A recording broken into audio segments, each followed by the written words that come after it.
You're good. Um, what's up, everybody? Um, this is Intruder Alert Live, episode 8, and fortunately, we can't speak about what we're talking about tonight because it's all gonna get censored. So, you can all go home. Wow. Show's canceled. Everyone just rip everything. FGC's dead. Overwatch killed it. A lot of things died the past week, and people and animals. So let's have like a moment of silence for like. I'm just gonna mute everything. Moment of silence.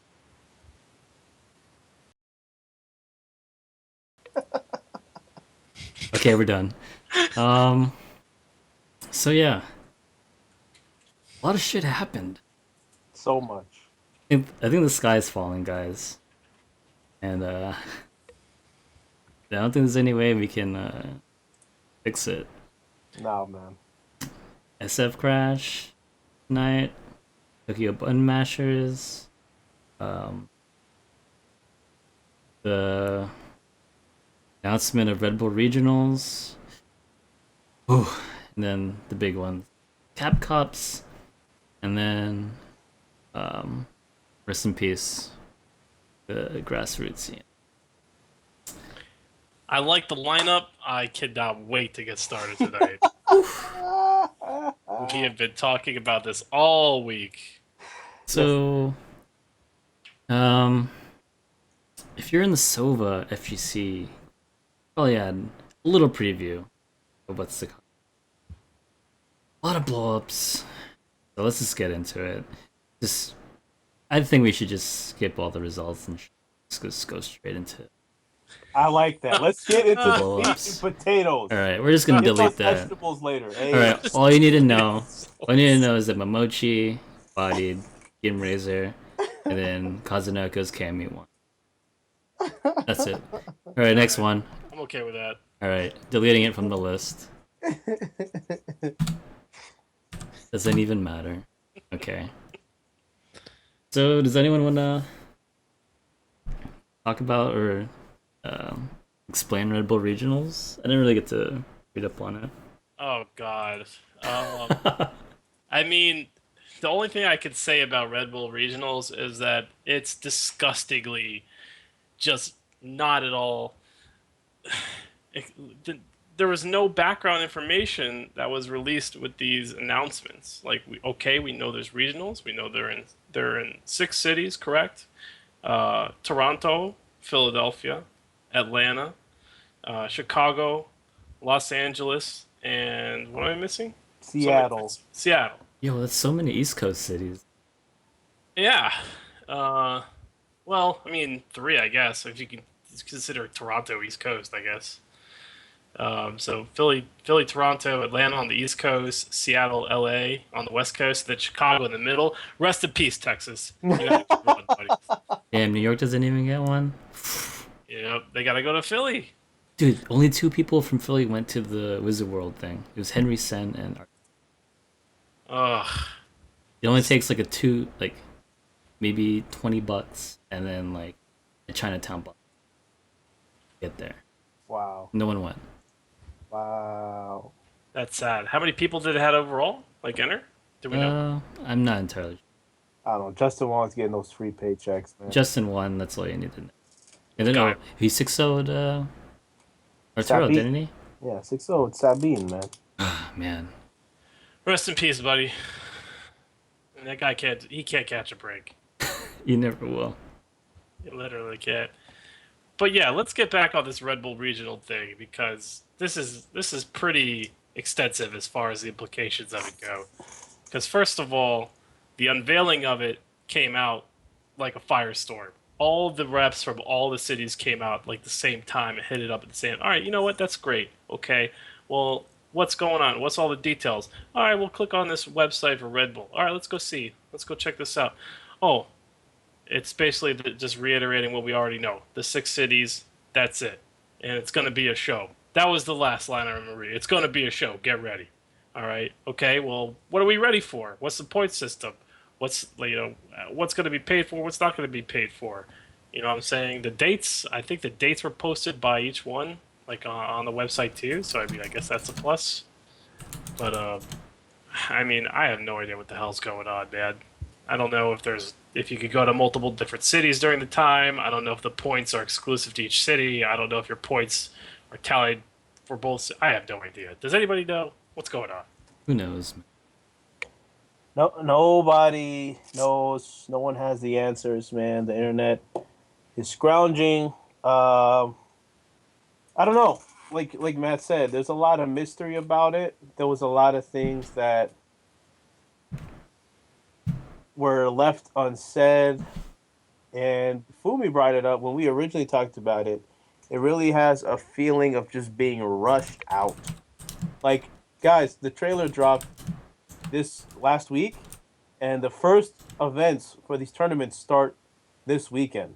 Like, you know, I don't. Maybe they just wanted to have a hometown feel, and like, well, it's for the people in this area only, and that's why they made it so soon. But it's crazy to me that out of nowhere, they're just doing these type of regional things to go to a finals at the end of the year, and kind of running alongside the main CPT event stops as well. Maybe I don't know. I have no idea, man. It just felt like, as Fumi was saying, they were trying to get ahead of something. Um, as you guys know, with the combo breaker whole and the whole thing, we talked about it slightly. Reference episode 7, if you want our thoughts on that, about the whole Jabali and Hado Avid Media partnership that they kind of upplayed for no reason during the SF finals or before the SF finals. So I don't know, man. I think that this is not the first type of thing we're going to see. Probably in the near future, something else to go alongside this type of coexisting circuits. We got CPT officially, and then we got this now, and who knows, make it something else as well. Yeah, how many more circuits do we need? You know what I'm saying? Exactly, that's true though. I mean, Capcom has their own circuit, which already included all these guys. You know what I'm saying? Like Yeah. this, Yeah. they were already on the show. I mean, all these TOs, Big E, Larry, Alex Valle, all these guys, their events were already in CPT. You know what I'm saying? They're already on a circuit. They're like, no, we need more circuits. We need weekly circuits in our cities. And then not to mention they bodied the Avids too Yes. Mm. from Did. before. From NCR. Very good point, Jason. It was like This that, is and part then of our circuit, and they're like, actually, no, it's not. Get bodied. it was the Oh, World Circuit. Wizard World Circuit, yes. I didn't even think about that, but you're right. it's a joke, man. This is such a fucking joke. Like, I don't understand why like everybody can't live harmoniously. You know what I mean? It's like everything just seems like everyone's just rushing shit out because they're trying to like just make as much of the commotion as possible in the shortest amount of time. Like, we need to do this right now. We need to get in on the circuit deal because our window is closing. You know what I mean? It just seems weird. And meanwhile, we out here in Soba, we get 10 people for our weeklies and like less than 30 people for our regional tournament. But good stuff. We need more circuits. You know, that Oh, pretty much the same as NLBC at this point. yeah. They're getting Yeah. like shit on as far as like The game is in a weird state, man. Like, if you look at major numbers and everything, it's not really declining. Like, all these majors are posting bigger numbers than they have in previous years. But other than Cali, like, from what I can tell, a lot of local scenes are, like, fluctuating or imploding, or it's just weird. Like that aspect of it, and I know we'll touch more about it with the grassroots thing, but it is unique how these events, maybe more people are planning to go out on those times, so it changes their money. I don't know, but it is very kind of a unique thing that we're in this esports gold rush as far as particularly Street Fighter goes right now. Just because there isn't, I mean, there is Capcom, but they're doing such a sideways job of running their own organization. Mad people just feel like they can come in and just start, doing work, and Avid kind of has a point. They signed the best two TOs in the business to them, and the players are not going to miss those events if they suddenly next year Combo Breaker and CEO are no longer part of CPT. If they're through another organization that's also going to have a lot of money, yeah, people are going to make that jump. So it's very interesting what's happening with that whole circuit thing. And my thing is, if Red Bull wants to keep a good business relationship open with Capcom necessarily, why would you have your events go on for so long? Like, for sure, some of these events are going to coincide with major CPT events, right? Oh yeah. So there's going to be some overlap. Well, our top player is going to go for these side points because this is another avenue for them to probably get a nice payday at the end of the year. They don't got to worry about a whole bunch of international players. Uh, it's interesting to see what happens and when Capcom is going to try to big dick everybody out of the room. You mean like they haven't already? Dick's pretty big right now. I don't even know if that's a thing though. I don't know. Jimbo brings up a pretty good point. What's up, DP? By the way, shout out to DP winning the Alaska Hey. tournament last night. Put on a show, bodied everyone. So shout outs to you, buddy. Welcome to the show. But yeah, he put out a good point. I mean, Evo is pretty much the litmus test to how big SF5 could grow in esports, and I don't think it has honestly anything to do with how well the event runs. Mm. I think it's all about how many people are going to watch and tune into the stream, and I think CEO even ahead of that is going to be a better litmus test. But I think everyone's going to be watching CEO more so, almost like for the shock jock sort of experience. Well, to see if they're going to mess up because of all the callouts Jabili made. Oh yeah, they have like the Yeah, meanest magnifying glass. yeah. Exactly. And So we have front row seats, boy. that's right. So we'll see. We'll see how CEO goes. I think they're going to get a lot of viewership, but we'll see if we can get on the levels of the big time esports games and get up in the 100K viewers. If Well, it's gonna be tough. we'll see. We'll see. I think Evo should have no problem getting there, man. Oh Evo's yeah. getting hyped up so much, but I just hope that there's no blow-ups on the scene at Evo, man. I mean, holy cow, is that going to be a shit show in my opinion? Oh yeah, because it's gonna be their first Super Esports like finals Moment. day. Yes. Mandalay Bay. And we Why got can front we row say? seats for that too. Because we can, right? Listen, why would you do that? Because we can. Oh, yeah. I am going to be so excited to see exactly what's going to happen before, during, and after Evo, man. It's going to be intense. Oh, did you guys see um the schedule for Evo? Sunday. Yes. So Oh Guilty Gear is got moved up. yeah, crazy. Thank you, Ishigi. They cucked me though, Yo, man. Melee is gonna be right before They SF5. sandwiched Melee in between Guilty and SF5. Oh no. Yeah, I'm pretty hyped. I'm sure you are. Hey, can we at least breathe a sigh of relief that Smash 4 was nowhere to be seen on that schedule? That was a good call. That was a good call on his part. I won't lie. Mr. McRibs did do work with that. Yeah, praise be to Dog, because Joey. if it was Smash 4 sandwiched in between there, I for sure, and I probably will through Melee too, have to go leave and gamble or drink or something. I don't know. We'll figure it out. But I'm it's just I'm just glad we can get that nice, comfortable brunch during MKX, hey. Oh man, thank you for reminding me. Oof. and then maybe I won't even care if I'm late for Marvel. Yeah, yeah, I won't care. But it's dope that Marvel's on Sunday too. Interesting, man. It's an interesting decision to put Melee. There was a lot of outcry in the Smash world. You know, some of those echoes are felt in reverberations on my Twitter timeline. So, It's new, man. So all right. Should we segue into Capcom? Jesus, where do we Let's talk start, about man? the popo, man. Let's talk about the 5-0. All right. So the big one, our boy Noel Brown. Ugh. Okay, before we even get to Capcom, let's break down this situation, man. Let's go. Let's hit that Wolf Blitzer situation room. Is that Wolf Blitzer who does that? I The guess, Yeah, yeah, that's yeah, I cool. think Yeah, so. yeah. Let's get into that Wolf Blitzer situation room. Let's get because like you said, censored, not Intruder Live. We don't have sponsors. We give no fucks. Let's talk about what's going on. Let's talk about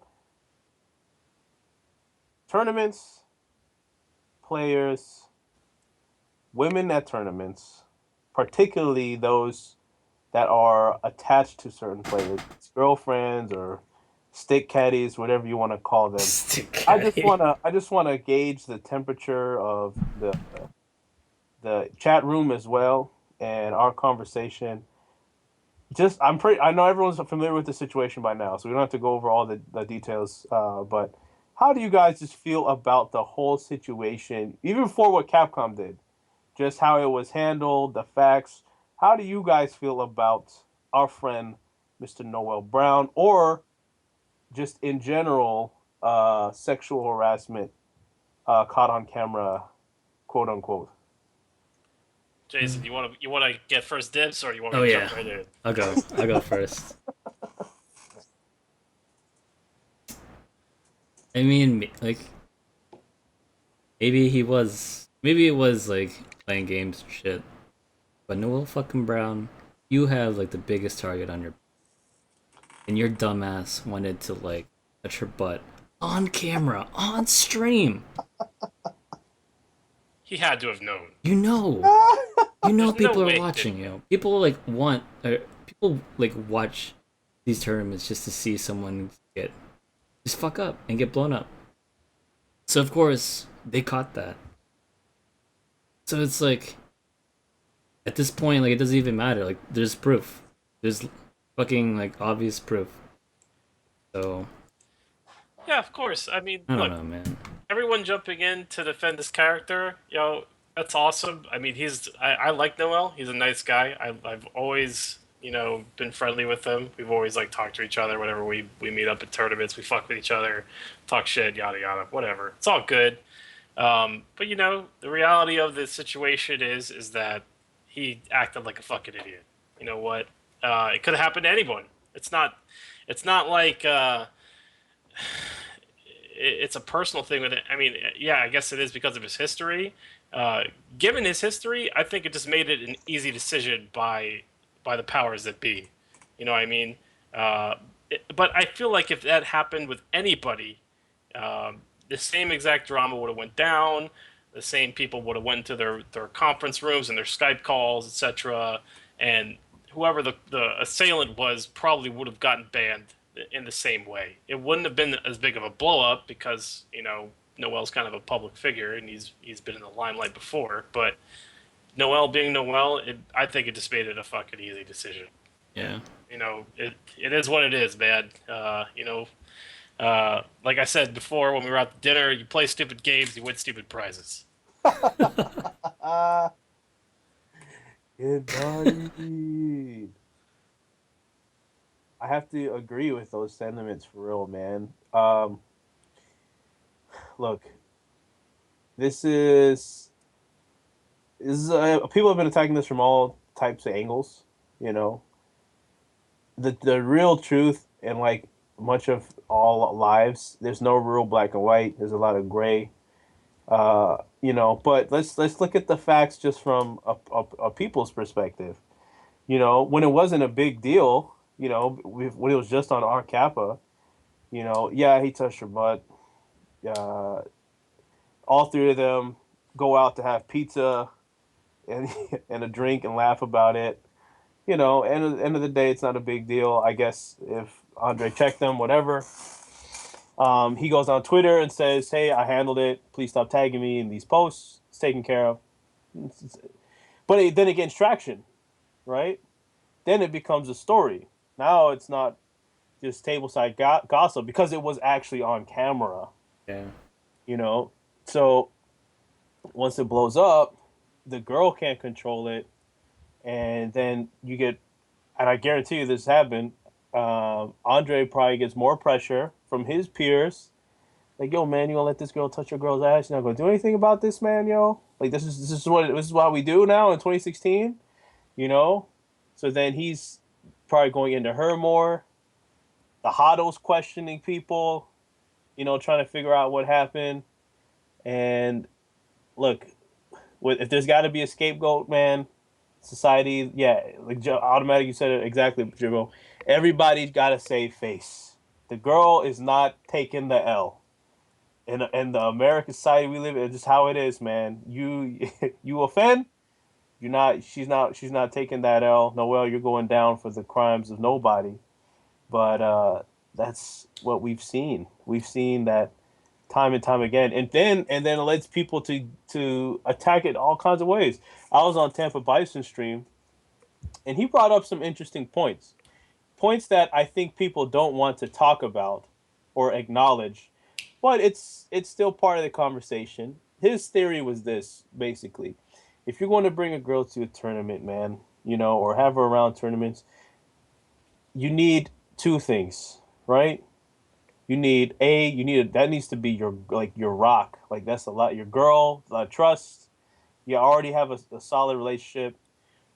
And B, she can't be from the scene unless you are like Justin or somebody who's like that guy. You know what I'm saying?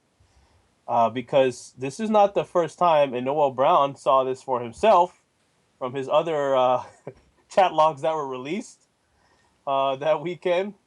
That it's just human nature, man. If a girl is familiar with what's going on and you're not the top dog in the show, well, bro, she might want to go with best in show, man. You know what I'm saying? So those are things that I know people get uncomfortable talking about, and I don't necessarily agree with. Like, you shouldn't bring a girl to a tournament. I mean, it's still a venue. She should still be able to go and not, get her butt touched if she doesn't want it. But we can't have all this happen in the PC world we live in and not be able to settle things the way I think we should be able to settle things.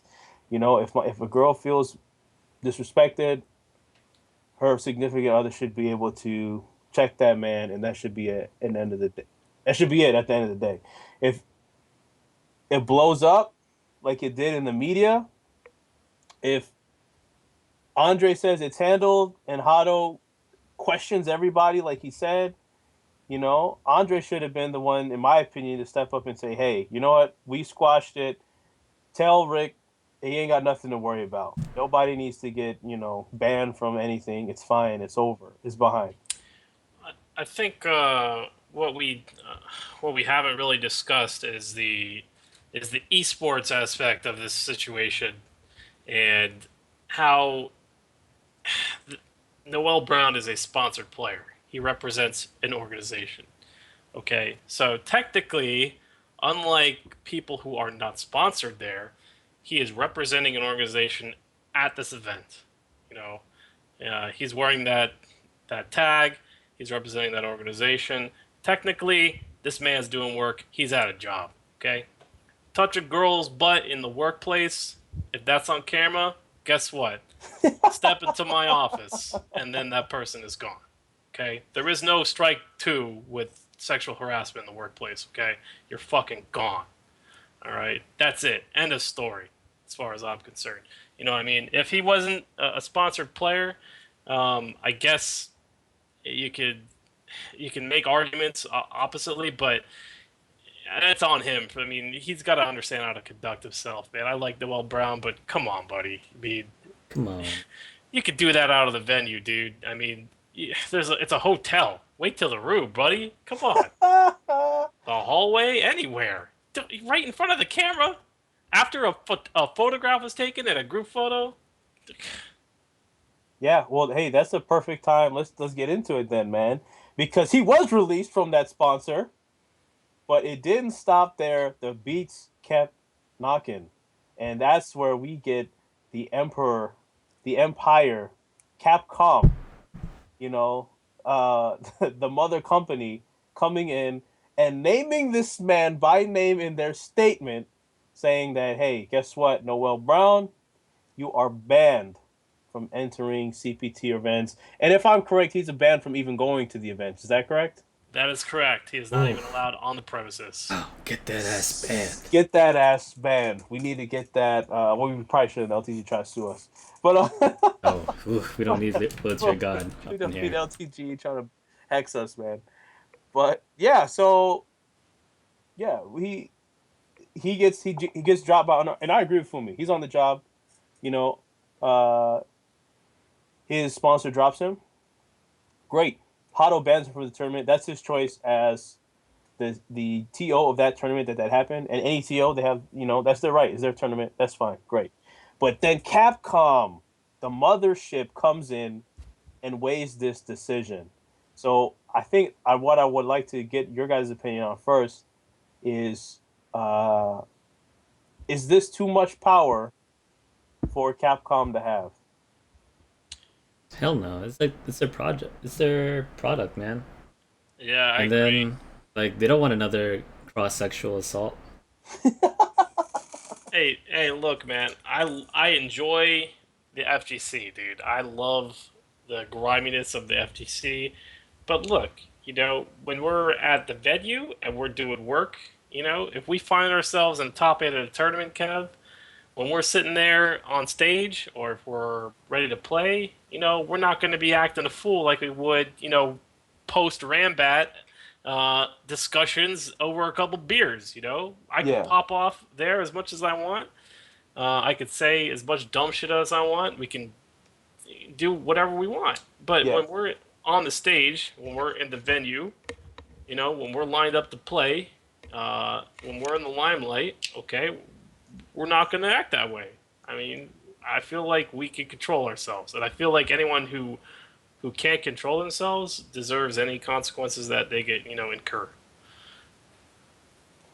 And here's the clear question, Jason. Do you think that this ruling would still have passed had there, and all these changes that follow because of the incident happening, had there been no video evidence? Mm. Let's say that there was no video evidence, but she actually says Noel touched me inappropriately. Kappa makes a topic about it. Do they still do this? Why not? Because she That's wouldn't even say anything. I mean, but she could have though. What I mean, I'm saying, if she did. yeah, this is the hypothetical if she did say something. yeah, yeah. My thing is it that since humans are visual creatures, the actual visual of the evidence outweighs the actual outcry of the problem. Oh yeah. Absolutely. Oh yeah. That's 100% a great point. It being on film, it being caught by the cameras, that's you're now in a no-fly zone essentially. Yeah. You can't walk away from that. If she pops off and says it happened, and no one's maybe a couple people saw it, nobody saw it, everybody saw it. If it's not on film, it's hearsay because you're going to have Group A and Group B arguing for and against, and it's going to be a tough decision to make. Maybe they still do it, maybe they don't. Who knows? But when it's on film, it's a given. It's pretty clear. Yeah, it is. And like you guys said, I mean, I think there's so many things that came to make this happen. If it's not Noel Brown, this doesn't blow up. If it's not on camera, this doesn't blow up. I mean, that man had, yeah, I mean, no matter how you view him, for better or for worse, he did have a reputation already, as you guys had mentioned, and it's going to be hard to get past that. We have to live in this Capcom governed body, and I like the message K Brad had, man. Hey, look, these are the rules. Kazunoko made 120K last year. If you either want to play these games or you don't, but that's what it's going by now. And it's important to make sure that no one feels discluded or X, Y, and Z. I'm sure as Kappa always does, there's going to be a lot more examples of what could potentially be sexual harassment caught on camera, but nothing will be done just because that person is not seen in that light, you know. or it's not going to be. No one's going to question or reach out to someone and say, "Oh, hey, was that unwanted touching? You know, was that touching unwanted X, Y, and Z?" Is this a form of thuggery? The thuggery, though. The thuggery, is that a mistranslation, man? Can that please be a mistranslation? That's real, bro. No. Rest in peace, Harambe. The true thug, man. So yeah, man, Cap Cops are real for once, and it'll be very interesting to see how much power they want to start dictating. You know, I mean, like you said, it's their product at the end of the day that we're all playing, the Street Fighter. But we'll see, man. It's crazy, man. Like even because I was talking to Fumi before, and I was watching a Giunis stream this morning. Apparently, he caught heat from I guess someone like was complaining to Capcom about his commentary this weekend. Really? Yeah, and he was like in meeting like I guess like text meetings or whatever with some pretty high up people from Capcom who were displeased with his quote unquote sleazy commentary. That commentary was ass, though. I mean, like I wouldn't complain, but let's keep it 100% funky, man. That man was shoutcasting Daigo's matches that weren't even on stream. There was another match going on, and he's too busy dick riding Daigo, talking about, oh, Daigo has super. Oh no, the Mika hit Daigo, and that's not nothing is happening on stream that correlates with what you're talking about. Like it was a little bit out of control, but I don't know. Maybe they go to that realm. Is that next? Are they going to start banning commentators too? Hey man, I want to see it happen. it, is Ski Sonic gonna get banned? Hope not, And but nobody wants that, right? yeah. Look, Especially not the boys in Kappa. they control all the cubes, man. If they want to run it like Riot, they can do that. They can say, you know what? Uh, No other leagues, no other companies. Everything goes through Capcom. We choose all the sponsors. If you're not a worthy sponsor, I mean, look, they show that they can change their rules at any time. Because they just started banning more people. Most people thought they were going to flip the YP ban, and they're like, you know what? Y'all can still compete, but definitely your sponsors can never be shown. Matter of fact, Steamco, y'all can get the fuck out too. And I mean that's okay because none of them really like compete. Hey, can we I, talk about, APT. though, speaking of Steamco, Sanford Kelly publicly announced that he's not going to be attending EVO now because of this specifically. oh, so it does impact somebody. Interesting. So they said, even though basically Sanford said, look, I understand I can still go to compete, but Steamco is not going to pay for me to get out there anymore because I can't represent the product. So what good does it do to me for me to be there then? You know what I mean? And he raises a good point. I mean, they're basically, cucking these guys. I mean, what can they do? What can you do? I Who mean, knows, man? it's yeah. You start writing. It it's interesting. Let's say, I mean, I like playing devil's advocate. Apparently, what if Broken Tier makes a lewd shirt that the community finds offensive? Do they ban Broken Tier as a sponsor? Or that one Chun Li shirt with fucking Bison grabbing coochie. But Capcom's like, okay, we'll license it to you. That's what I'm saying, man. Like I always feel that, and I thank you, Jibbo. You're the man. Adult product. They're not marketing an adult product, but what in the fuck is Bonita Laura? What is that about? Come on, Capcom. We know the truth. We And know the truth. and Armika, come on, man. Mika has her ass cheeks out. She's wearing Restless Jobs. assless chaps basically. Yo, like Capcom, come on, man. Don't They fade the both are funk. actually. Don't fade the funk, man. Like they're trying to play two sides of the same coin. This is why I understand. Yeah, they should have all the power. With who I mean, I can see that argument, but I also like the argument that any power system can't be like the one rule. I like a systems of checks and balances in this situation, or at least rules that will stay the way they are for a certain amount of time. The only checks that they're having are the ones that get in the mail, or like us paying for fucking season passes for no goddamn reason, Yes. and then there's just no consistency. Like, are you fucking serious? Like, they can't even like have control over their fucking tournament circuit with all these blowups every single major. Like, are you serious? Like, I don't know, man. I've It's been just so Powers, dumb. the powers that be at Capcom are just on a losing streak, man. I don't Oh yeah, know how they can. They maybe that's what this is all about with Red Bull. I don't know. I don't even know if Capcom has a part of this or if they don't.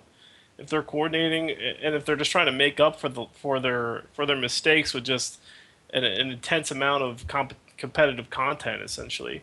Uh, because everything in the game is not cutting it. You know, the issues that people have brought up, the delay on the update of a month. yeah. Come on, Yo, man. it's so fucked up because the community is the one that's keeping this shit alive, and then they're in turn fucking over people in the community, and it just doesn't make any sense. Like, God, so it's frustrating. it's all scapegoats. Then you saw where Capcom of Japan was blaming Capcom of USA for releasing the schedule, and it wasn't approved. Like that was going to be the schedule. So Yeah, I don't know, man. They don't even have good, like you said. It's not even communication to the community. It's just not even good communication in their own organization. Like it's a lot of fail to go around if you want to talk about Capcom as a publisher right now. On top of that, they're trying to go esports 100%. They've put all their eggs in the esports basket, and there's a lot of holes that we've been pointing out as it continues. No official Capcom reps at any of these CPT events to be the judiciary branch and say, hey, this is legal, this is not legal, X, Y, and Z. None of that. None of that. You know, we get a trailer with no date. Everyone got hyped. Oh, Ibuki's in the game tomorrow. Sorry, kids. Yeah. I What don't the know what hell is? made you think that. Oh my god, I'm gonna blow up. I mean, come on, Capcom. All these rules issues at the tournaments, the the thuggery. Come on, man. The thuggery. Everything is just all over the place right now. Everything is just out of control. what's going on, man? It's the wild, wild west of the FGC. Capcom can't control it. They're trying to. They're making it worse. Evo is just fucking all over the place. I mean, no one's got their head on right now. I think everyone's too much of in a rush, man. They just grow like too fast. Yes, everyone wants the god success. Everyone wants to be on that Twitch top page. They want to be in that prime spot where you see Dota, League, CS:GO, you see Hearthstone, you see Overwatch. We don't know how long that'll last, but everyone wants to be up there instantly, getting those views, getting those ad revenue, getting the prime time dollars. Sign on the dotted line. Capcom needs it. I mean, it's what are they like? They're already kind of a struggling company, all right? I don't know the history of the company that well as far as what acquisitions they've done outside of Street Fighter, but we have to remember Fucking up left and right with every other IP they have. you have to remember, man, Street Fighter is just a cog to them. In the corporate Capcom organization, it is just a cog that is supposed to make money. And if it doesn't make money, then we want to scrap the cog. So it's surprising to me that they wouldn't have had the oversight to put someone in charge who, I don't know, has experience in all this shit and can say, hey, man, all, all the money that we made off all these people, if we want this game to be the only game they buy and not charge them $40, because we promised everyone this is the only copy of SF5 they needed to purchase, was this copy. Any and all future updates would all be digital. We and the balance changes. No one will have to pay for it. We promised all that. So if we want to keep those promises, maybe we should, I don't know, get our shit a little, tighten that ship up a little bit, man. The, just to answer Slim real quick, Evo, what's wrong with Evo. I don't know. How about the no coaching decision at all? What the hell's up with that? Now, I mean, okay, and that's interesting. So yeah, so that's there you go. We don't even have just rulings from the top. We have rulings from the mid level too. It's like we got federal government, then we got that state government, bro. Evo is trying to set their own standards, and I'm so confused 'cause I don't even know if coaching's allowed at other events half the time. People just go, well, what's allowed at Evo? Okay, well, we're not going to allow it either. What is that? Like, what is this? yeah, that's what I think people are all up in arms right now about because I think there's now an inconsistency between Evo and CBT, and you know for the longest time, when you would go to tournaments, whether it's regional, local, whatever, even a major, oh, evil rules apply. Well, Yeah. is that not the case any longer? Or are people gonna just go with that format? And then if people start coaching at a local, are they gonna get chewed out? Are they gonna get DQ'd? Like as if it was Evo? I mean, I don't know, man. This shit's just stupid right now. Everything's just chaos. And it's so bad because like this is what the third year doing this. Yes. Like, and it's supposed to get better, not like infinitely worse. In scope of what they're trying to do, they're reaching further, definitely. But they haven't built up their internal infrastructure to meet what they're trying to accomplish.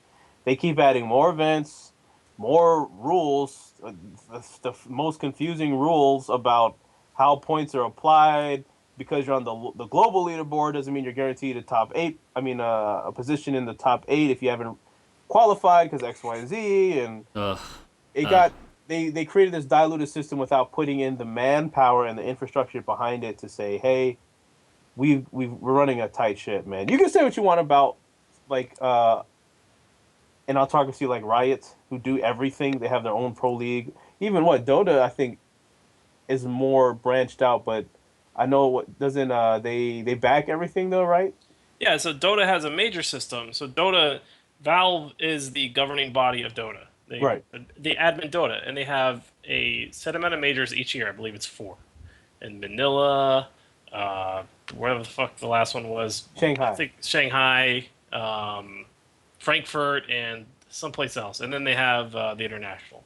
And all those are sanctioned by Valve. So Valve is responsible for it, but they lease out basically the adminning of it to the individual companies or organizations that do it. So like the Shanghai one was Perfect World, and the Manila one's some other company, and they all put their personal touches on it. But they're all doing a bang up job, man. They're kicking ass. This Manila major that's on right now is it's intense. The production value is unlike anything I have ever freaking seen. And I just see these other esports just excelling and pushing the envelope and keep on progressing and keep on getting better and better and better.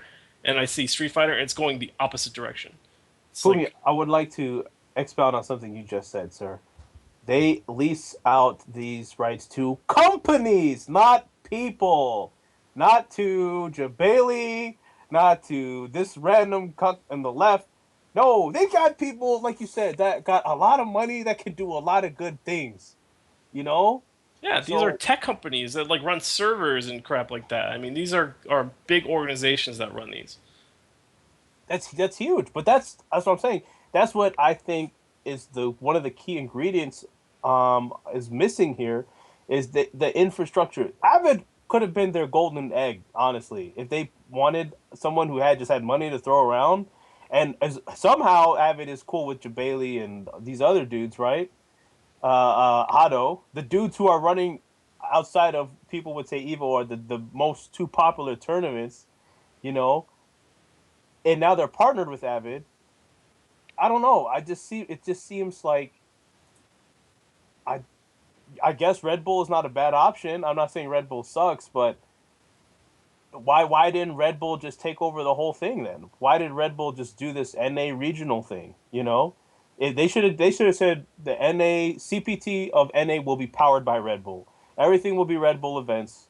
Red Bull will be there. They will represent us. If you have questions, you go to the Red Bull rep. Bam. You can delegate, like you said, delegate the power. If Capcom doesn't have the money create all this infrastructure. You delegate it out, but right now they're just handing it over to like one guy and say, "Yo, run with it." John, Yo, you run West Coast Warzone. It's all you, baby. yeah. Champ can win 5 out of 4. It's all good. How many CPT events are there? There's like 20 something or something ridiculous. It literally has been a CPT. Are you talking about just in the U.S.? No, I'm talking about internationally. It goes. There's one every weekend from when it started until pretty much the finals. Oh my god. So it's like 20, like at least like 25, right? I would Yeah, guess. it's right around there. That's that. First of all, what the hell are you thinking, Capcom? Is that a joke? What are you trying to do? I mean, that's the dumbest thing I've ever heard. Like Dota, 4 majors in a year internationally. The end. That's it. Why can't they just like integrate all this into just 4 tournaments or whatever it is? I mean, this is ridiculous. I mean, back in the day, Capcom, probably had little involvement with it, but they might have had a little bit of input with Evo. Um, Before Street Fighter 4, there was four big majors in the U.S. There was Evolution West, Evolution East, Southeast, and Midwest. There was basically Final Round. There was East Coast Championship. There was Midwest Championship, and then there was the SoCal Regionals or Evo, whatever you want to call it, and then the Texas Major. That was it, and that was kind of like a perfect framework. The framework is there. I mean, Evo knows this. They did this before. Why they got away from it and are doing 20 some odd events internationally now is just unbelievable to me. This is crazy. It's a good point, and I think it blends into that other topic we had on the docket. I think a lot of that comes a few years ago when Capcom was trying to implement this whole Capcom Pro Tour thing. There was a lot of pickets, there was a lot of torches, a lot of fear mongering about, oh no, here comes the big bad esports wolf to come swallow us our poor little grassroots, you know, dudes that we've been stiffing people for money for years, but here comes I'm about to just cook ourselves on this. Jason, Dude, go. blow it up, Jason, Like, please. why are we No. having this conversation again? After what, 6 years ago? When people were fucking like crying? And then now that it's like, oh, God. This, this is such a headache, man. Yeah, man. Well, Fumi, you can go into it, because you had to deal with this first. Where do I begin, dude? It's everybody. Because you want to keep our land sacred. Lance. We don't want the man to come. All right, I Make gotta lean everything into better. this one. I'm sitting up in my chair now, boys. So like, all right. So let's talk about all the different people that are trying to like make plays out there. You know what I'm talking about. All the TOs across the land who are trying to soak it in and fear monger out there about esports, and they've been doing it for years. You know what? That's fine. But why can't they come to the bargaining table and and agree amongst themselves in their own communities and say, you know what? We deserve something better. The people deserve something better. Okay? It's not. First of all, the TOs around the local TOs, the regional TOs, what kind of money are you actually making? Okay? Is that money to sustain yourself? Are you making a living off this? Hell no. That's extra chump change in your pocket. I don't care who you are. If you're not running a major that's well established, even the little majors, come on. Like, I don't know. What's a good example? Like KIT or I don't know. There's like 1,000 of them nowadays. The random major, the Alaska major. I mean, come on. Exactly, yeah. How much? Kumite in Tennessee is a good example. Like, what kind of money are these people in the black at? Hardly anything. TCW, great example. That's a good one too, yeah. What kind of money are you profiting off of this? You're not doing it to make money. You're doing it for the community, and you're doing it to expand your product in another, like collaterally. You know what I'm saying? Yeah. You're running this because you have another stake in the scene or the community, etc., etc. Of course, you get cross promotion, yada yada yada. But you're not hedging your bets on this on your major tournament that you're going to be profiting a shitload of money. There's only a few TOs out there that can do that, um, and that do that, and that do turn a profit. So what's the point? Why are you so adamant about not letting esports come in and do its thing? You know what I'm saying? Maybe you can find another piece in that puzzle. Okay, like you don't have to protect your little investment and your meager profits because you're you're hamstringing the whole industry. You know what I'm saying? Like it's just so utterly frustrating to me that I have to watch this happen, and it's just like a constant tug of war between TOs trying to stunt the growth of esports and esports trying to come in and try to take that, and then there's like a compromise, and then there's no compromise, and it's just all over the place. This is an absolute mess. Like, why can't everyone just agree uh, that what we want is to have a game that's fun that we can enjoy together. I mean, we can have the best of both worlds. We can come together and play the game and enjoy ourselves and have fun. And at the same time, we can, if we want to get competitive and compete, we can go hardcore with esports. The same way in any esport game, whether it's Counter Strike, Dota, League of Legends, doesn't matter. You get your casuals. You want to play casually? Yo, whoop it up, bro. Get with your friends, have a great time. I'm all for that. Get online, you play locally, local tournaments, whatever. Sure, there's plenty of local scenes and tournaments, even for the esports games. That's what people don't understand. Everyone's like, oh well, it's different with the FGC. It's all about the social and the community. Well, you know what? It is that way because we made it that way. Because of the arcade scenes. Arcades are dead. All right, there's no arcades. We replaced it with the little scenes and game shops and little arcades. You know what? That's great. I love it too. I'm all about that. I grew up with that. It, I, I can't speak highly or more highly of it. I love it. I'm passionate about it.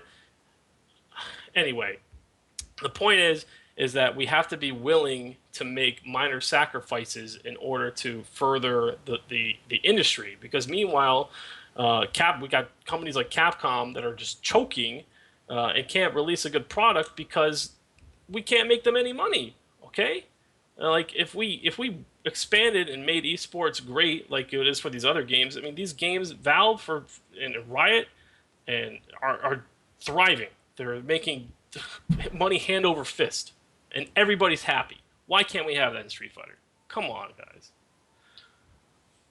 Yeah, that's powerful. You're right, man. I don't know why we have to bring up these old dredges and complaints, and it's just I I don't know. Like when you see outside that cycle, and people may say, okay, it may be just some words here or there, maybe a tweet here or there, but no, it's impactful, man. It's impactful because that's how this whole started. You know, this whole started back when this first came up because of articles on the related FGC covering bodies, whether it's like Event Hubs or Shoryuken now, or the Street Rider, all those dudes. Um, they write an article here or there. You know, they say, oh, these words may hurt the scene. TOs may get pushed out. Then the next level gets butthurt, and then Capcom has to look at, wow, these guys got the ears of our money base, so we can't cut them out completely. Even though, I mean, like you said, it just depends. They could, if they took a leap of faith and just said, you know what, we're actually just going to turn everything over to these guys instead. They're going to run the CPT events in these specific areas. You guys can do your own thing, you know, if you want. That's fine. We're not saying that you can't, but you're no longer going to be a part of CPT. I mean, at the end of the day, I know that everyone wants to say, like Fum said, there's it's a great thing about being social, and I love going to tournaments. I love playing this offline in general because the people you meet, you have fun, you laugh, so it's great. That part of the of fighting games, I don't think is going to go away. But if people want to go hardcore and they want to try to make money, then you have to work in the formulas that have shown success, not only for us as the player base and the competitive players, but also for the company, so that they can continue to make this game relevant. You know, make it better competitively, make it like Fumi said, bigger production. I didn't even see this Manila thing. He told me about the hotel. I just remember seeing Shanghai majors and saw a freaking orchestra at a Dota event, thinking this is insane. This is insanity. When me and Jason went to the league finals in New York in Madison Square Garden, are you kidding me? Like those Yeah. are things that I felt even in my lifetime I would never see, because you don't think how fast things can grow if you give it the chance. So I don't know, man. I Look, think that they gotta reassess their thinking when they try to say that grassroots is going to die. We can't let that happen. I've personally been on both sides here. I've played Counter Strike basically on a professional level for a year to 2 years at one point, where I was going to LANs nonstop. I was sponsored by multiple companies to go play, contracted, and going to all the major tournaments, basically similar to how a sponsored player would in Street Fighter. So I've seen esports. I mean, and back then it wasn't nearly as big as it is now. Uh, and I can tell you that there's nothing stopping Street Fighter from getting there. The the emotion and the power of the Street Fighter scene is on an entirely different level than any other competitive game. Period. Like it's not just that I'm more personally passionate about fighting games. I am, of course, but look, you could feel it in the air when you're at a major when the hype is Mm, happening. It's like yeah. at esports events when you're at major tournaments. I never like yeah, it gets pretty intense, but it never gets to that level where you're like on the edge of your seat and Mm, it's like you're playing like almost like you're playing with the guy who you're watching. yeah. It's just like it's crazy, and like you're whether it's your friend or whatever, like everyone's personally has their stake in the event. Everyone's like crazy communicating with each other. It's awesome. Like I don't understand why we can't expand on that. Uh, it's crazy. Like evolution, I'm pretty sure we had equal to it was like peak hours of evolution last year was like 200K viewers or 300K viewers or something. It was it Yeah. was it was like super high. Like we demonstrated that we have the capacity to bring in the numbers just like any other esport event. I mean, we're not going to million hard for League of Legends or Dota, but I mean that is amazing. 300,000 viewers, that's crazy. It's a Like lot, man. that brought so much attention on our scene, and everyone is trying to get the piece right now with Red Bull, all these other majors and people going crazy in terms of TO battles, etc. But like the what is holding us back? You know what I'm saying? Like the people that run the show have to be held responsible. Like they're the ones who have the power to push it to the next level, but they can't come together, man. They can't make it happen. They can't come to an agreement, and they're all completely protecting themselves instead of trying to expand and make this community and this esport what it could be. And it's absolutely heartbreaking. Yeah, man. Oh, you're right. It's a lot of feels, man. It's a lot of feels. So depressing, man.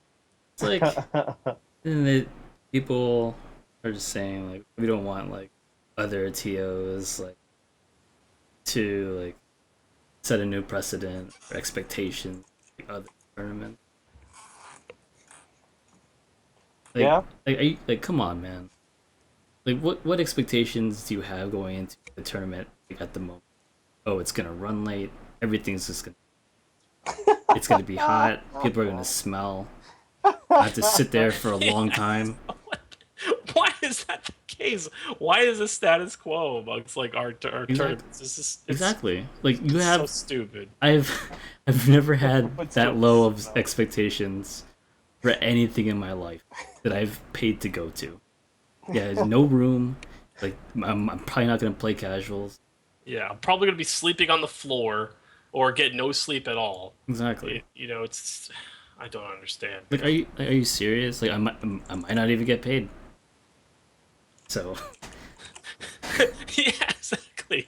The people that I'm chaperoning and driving with, who knows if they're gonna pay me? Like, exactly, I gotta pick up these fucks that can't drive, and then who are like crying about $5 gas money. it's intense, man. Like, And are you tip, serious? Like, I mean, as much as people like shit on like whatever, like the Hado, like, I mean, look at how their tournament was run, and look at how aside from Noel, everything else was just super positive. yeah, And it's just what, what's so bad about that? What's bad about having an organized? The tournaments are supposed to be organized. Why aren't they organized? Like, yeah. There just has to be a level of mutual understanding between the players and the tournament organizers, and then of course the corporation that supports everything. And right now there's not, and it's crazy. Like the situation that happened in North Carolina a few months ago with the people driving to a tournament and they were late, and they got DQ'd. Basically, they weren't even allowed in the bracket. They drove. It's the equivalent of us in Southern Virginia driving to like Richmond. We're going, hey yo, hey Robin, we're gonna be an hour late, and then like half an hour later he goes, oh well, tournament's already started, so GG boys, and we're like 15 minutes outside of Richmond. Like why is that the case, man? Like there has to be like a mutual understanding between TOs, and yeah, of course you want to enforce esports like rules, okay? But look, if you're not esports, okay, you have to be compromising to your attendees. You know what I mean? Like that's your business, okay? Like that's just bad business. Why would you want to shut anyone out? You of course rules are rules, etc., etc., etc. But I think the point that I'm trying to make is that everyone just needs to be on the same page, okay? Like between expectations, reality, and rules. Like why can't we all just come together and just be happy and try to make each other happy, okay? As a TO, make the players happy. As players, make the TOs happy. And if you're corporations, you want to make everyone happy, okay? And we want everything to be successful. But like right now, it's like it seems like everyone's just at ends with each other, and it sucks. it always will be. This community is full of haters, man. Everyone hates everything. Everything is like yin and yang. Our home is so like weird, like the FGC. Like, But Capcom hates MK, MK boys hate Capcom. Everyone hates anime and Smash. Like, yeah, on just on like a game level, we already hate dog, each other. dog, I can't even. First off, intergame politics is of its. Even though we're all in the FGC, it is of its own beast, right? Like it's amazing to me how much whenever Smash comes up, and someone says, "Yo, I'm not trying to see those autistic kids today, man." Oh yeah, And I'm like not talking Eric. This is not Fuerte saying this. This is just anyone. It's like how everyone just has this opinion of these second class citizens, man. Like, I don't know how this came up. Smash is now synonymous with being autistic. like, that's part of it. But everyone makes a good uh statement, man. I don't know, man. The TOs, like, I think that, and I'm not, and I know it's probably going to be, do as I say and not as I do, because as of right now, I have no interest in this in my life. But I think that a lot of people need to look at the TOs that have been TOs, because a lot of the TOs have been TOs for a long time, right? Yeah, Uh, but this new wave, Jabali and the Hado, these dudes have not been doing this that long compared to everyone else that's on that level. They just came in and they were part of the community, and they just saw maybe this is a better way to do things. Look at I didn't even know he had a major. Gamer B. He has a major that's going on. I think it's this weekend or next weekend in Thailand. I That's think. crazy. Yeah, and I mean he can't compete in it, but Cameraman was talking about it during Tokyo Button Mashers. He said that Gamer B's major last year had the best stream quality of any fighting game thing he's ever seen. Evo, Capcom Finals, everything included. So I'm looking forward to that. Like I don't know what stream Hmm. quality. I don't think he meant production, like maybe not the whole theatrics and everything, but he said at least stream quality wise, it was the best that any FGC thing he's seen has done. Wow. So yeah, and that is as a top player, he hasn't been making too much noise at five outside of his region because they haven't traveled a lot yet. I mean it's a new game. So it's not like he's guaranteed to make money if he comes overseas, but maybe that's what we need a bit more. And I That's what have it needs to be. It needs to be more fucking tournament.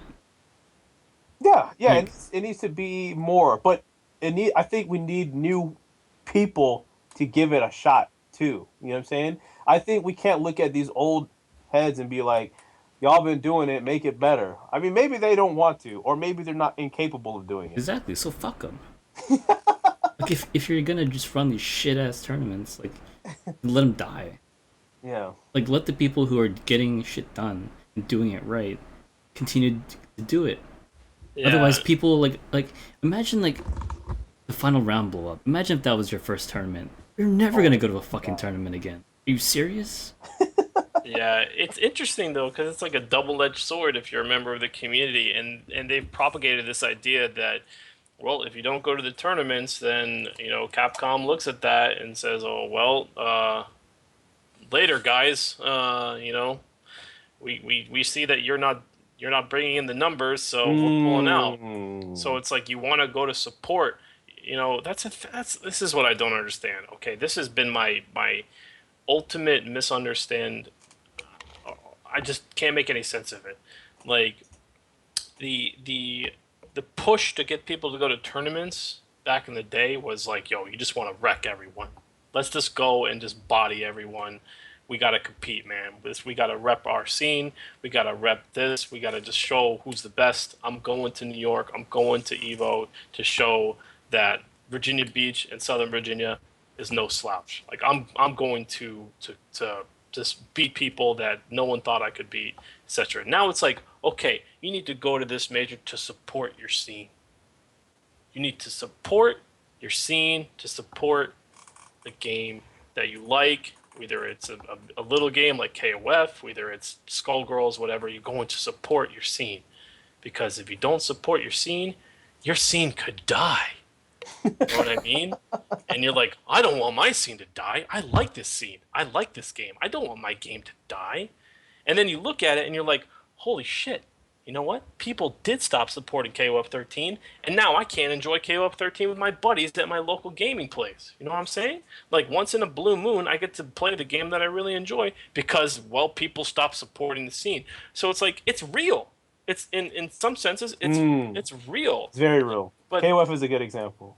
so it's like, but I guess that's an idea of the game of not supporting your game. I don't think Street Fighter is ever going to be uh, made an example of. But hell, man, when people look at now that our tournaments are integrated and we're sharing the spotlight with Smash Brothers, people look at it and they might go, hey, why do I want to get involved in Street Fighter when Smash is pulling more people? So it's like as a Street Fighter player, you're trying to support Street Fighter because you want to see that push more numbers than whatever game, and they propagate that once again with these stupid polls about what game do you want to see? What game are you going? And they post, oh, these are the amount of entrants per each game all the fucking time because that's how they get more people to enter because they want to push their game over the other game because they want their scene to grow more. But in reality, what the hell happened? I mean, Street Fighter 4 is pushing more players than any other game. What did we get with Street Fighter 4? I mean, what happened with that? Nothing. It was all just a marketing ploy. What did esports come in and swoop Street Fighter 4 off its feet and go and take it Mm. to the promised land? Hell no. Shit didn't happen. Nothing happened. That's what we were promised though. That's what we Yeah, thought was going to happen. Am yeah. I right? You're right. No, you're right. And it didn't happen. And now we're in the same boat. It's gonna happen with Street Fighter Five. Now is the time. Rise up. You know what I'm saying? What are we doing, guys? What the hell are we doing, man? Yo, Whatever the opposite of right. we're trying to float right now. This is the only thing Not that's rising, but we're trying not to drown. I think the tag should be SF5. Don't drown. pretty much. Street Fighter Five, float on. Don't drown in this toilet that the Capcom is making. They're shitting into. Don't get flushed. It's hard, Oh, man. man. A lot of good points, man. A lot of good points, and it's like it's hard. It's hard not to get vested in it because we're around it so much. You know, It's hard because it's every fucking week. There's and, something and there's something new. new. Yes, it's not like it would be different if we've been harping on the same old thing from 2 months ago, right? Okay, you guys are just picking at a little scab, whatever. No, it is new frontiers Yes. every Thank you, Capcom, for always giving us something every fucking at 11. It's just never end, and it's been like this since February. We've almost had 4 months of just blow ups on blow ups on blow ups, and they get worse each fucking week. yo but oh man, I know we've been taking it to this area of we're bringing up good points. You know, I think that I maybe I'm naive. Like I have faith that not Capcom, but someone maybe Red Bull, I don't know, can salvage and lead us to the promised land. Because before we make a point, we were promised that with Ultra, man. Ultra was it. Ultra was that crack, supposed to get everyone hyped again. They threw in Omega mode, like they did so much with Ultra that wasn't even needed, right? And I don't know, it's still we're still maybe slightly better than we were 2 years ago when it started. You know? Yes. It's they just need to find a way to make money, man. That's all it is. Right now they can't they haven't found a way. They're not smart enough. The people at Capcom are not smart enough. They're not, you know. That's it. They know how to It's make the glorious Nippon thinking, man. they're not smart enough. I mean, the guys at Valve, the guys at Riot, they did it, okay? They're comfortable, they're cozy, they don't have to worry about the dumb shit about how to sustain themselves and then figure out how to make everyone happy after that. Capcom's just trying to make money. They have to make money before they can make everyone happy. They don't True. care about if we're happy or not. That's a ruse, man. That's not what they care about. They're still trying to make money. They're barely keeping their head above water. Mm. Totino's is sports. That's pretty funny too. How Totino isn't even in this year. Rest in peace, Totino's. Haven't enjoyed a mini pizza thing since Evolution 2015. Damn, homie. Yeah, it is. I don't know, man. I don't know how I feel about the landscape. I think this though. Like, I know everyone loves grouping us together at events. Like, we're all one big umbrella. But I'm telling you right now, man. I am for the separation of Smash 4 and Street Fighter. Get it the hell out, man. Get it the hell out. Yo, man. This shit is trash, man. Yo, hold on. Before we bash that for the next 5 minutes, my reason isn't even because of how I feel about the game, right? I just think that the player bases are both too big. They're completely polarized, man. And There's they're no polarized. Spillover. There isn't. What Street Fighter player do you know is going, oh man, I gotta go play Smash? And what Smash player is going, hey, I gotta go play Street Fighter? Nobody! There's nobody! There's like 5 people at EVO out of 4,500 that play Smash and Street Fighter. Yeah. And that's because their mom paid for them to play both. So dumb, man. You know what I'm saying? Yeah, but the scenes are too big, and let's be real, man. Smash takes 8 years to get done, man. You know, It we does. we experienced this weekend, like at top of the food chain. Uh, Street Fighter top eight's done. They cut it to Smash top four, right? And it was the longest wait before we could start top eight of Street Fighter, man. That Yep. tournament started at 4. Top eight was ready like at 6. I did not leave until 10. We oh. went next door and ate a full meal and just kicked it for a long time. I mean, that was a nice break. And we're, a 20-person seat. Come on. That's so trash. Are they even on like Hitbox anyways? So why does it even matter if they're? You should just run them at the same time. Yeah, run them at the same time. Who Are you fucking cares? serious? You know what? I Just have 2 understand. streams. Yo, that's it. We found the answer, Fumi. Just have 2 streams. Because like you said, there's no fucking overlap. No one is going to watch Street Fighter that's watching Smash. Oh my god, I just had the eureka moment of all time. Why don't they do that?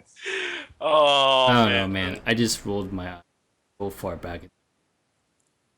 I'm tired of this top 8 Sunday nonsense.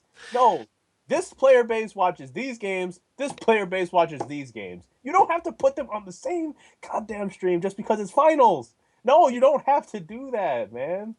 It makes no sense. Like it seems so easy, right? Like just saying it here in this chat, like just that makes 100%. Yo, that was an amazing point. Yeah, they really don't have the same player base. Like when we were watching that Alaska major, once it was over, that wave of people that came in. When Smash. None of those niggas was watching Street Fighter. Yep. So it's true, man. I don't see why this it's going to that grassroots thing. Let the esports gods come in, let them say, hey, Smash Boys, you guys flock this way. SF and because traditional FGC guys, you flock that way, and everyone is more happy. Yeah, look, man. I mean, look at organization. This is what I don't understand, man. Capcom, Evo, whoever. I mean, there's people that have paved the way, and the winning formula is there. Okay, let's look at DreamHack. Okay, DreamHack is a multi-gaming tournament LAN. It does everything. Everything is a DreamHack. Even fighting games are a DreamHack now. Smash Brothers, Street Fighter. You know what DreamHack originally started was? PC games. Yep. And it wasn't just Counter-Strike. It was everything. DreamHack was a BYOC. That's what it was. It wasn't even a tournament. DreamHack was like, okay, look, we like playing computer games. I want to run a event where everyone can just bring their computers and just play computer games together. That's what DreamHack started out as. And lo and behold, a lot of damn people showed up, and it got huge, and they just made a big-ass LAN party. Over the years, it kept getting bigger. Oh, well, let's get competitive now because everyone likes playing these games. Okay, well, let's do a Quake tournament. Let's do an Unreal tournament, whatever. Under the same roof, okay? And then eventually over time, it got more professional, etc. Now we have DreamHack of today. It is a living, breathing organization that does exactly what Capcom is trying to do with multiple fighting games. They do it with everything. First-person shooters, MOBAs, fighting games, racing games, sports games. They do FIFA. They do everything under one roof. Everybody's happy. Everybody loves DreamHack. Immensely successful. They have different tournaments in different part of the world now. Come on, guys. It's not that hard. Just ask them how to do it and make it happen. What the fuck? Yeah. I definitely want to check out DreamHack. Yeah, it's. I've heard a lot of good things about it. I mean, another example wasn't Toryukin in that Smash tournament in the same building this year? Yeah. But they weren't on the same stream. Exactly. It's over. Get bodied. Have 2 tournaments on the same day at the same place, and just market them to their respective audiences and let the chips fall where they may. That's exactly what DreamHack does. DreamHack has multiple different streams for different games. Yeah. That's it. DreamHack StarCraft, DreamHack Counter-Strike, DreamHack Street Fighter. They're all in different streams. It's not that fucking hard. Maybe we should just run. We're getting in the game now, boys. I mean, everyone's too far up their ass. Look, man, remember grassroots, okay? Dog, I say it every week. You say it again. Capcom, You hire me and my team, you know, of Matt and Jason. We come in, we shake shit up, we set the world on fire one time for you guys, and you guys make a lot of money. It's not like you said, it's not that difficult of a concept to grasp, but you gotta let some old Japanese dudes gotta let go of the reins and let somebody do something, man. Right? Get and get and get the full esports experience that they want, and then they can enjoy their yacht or whatever mega millions Yeah. is.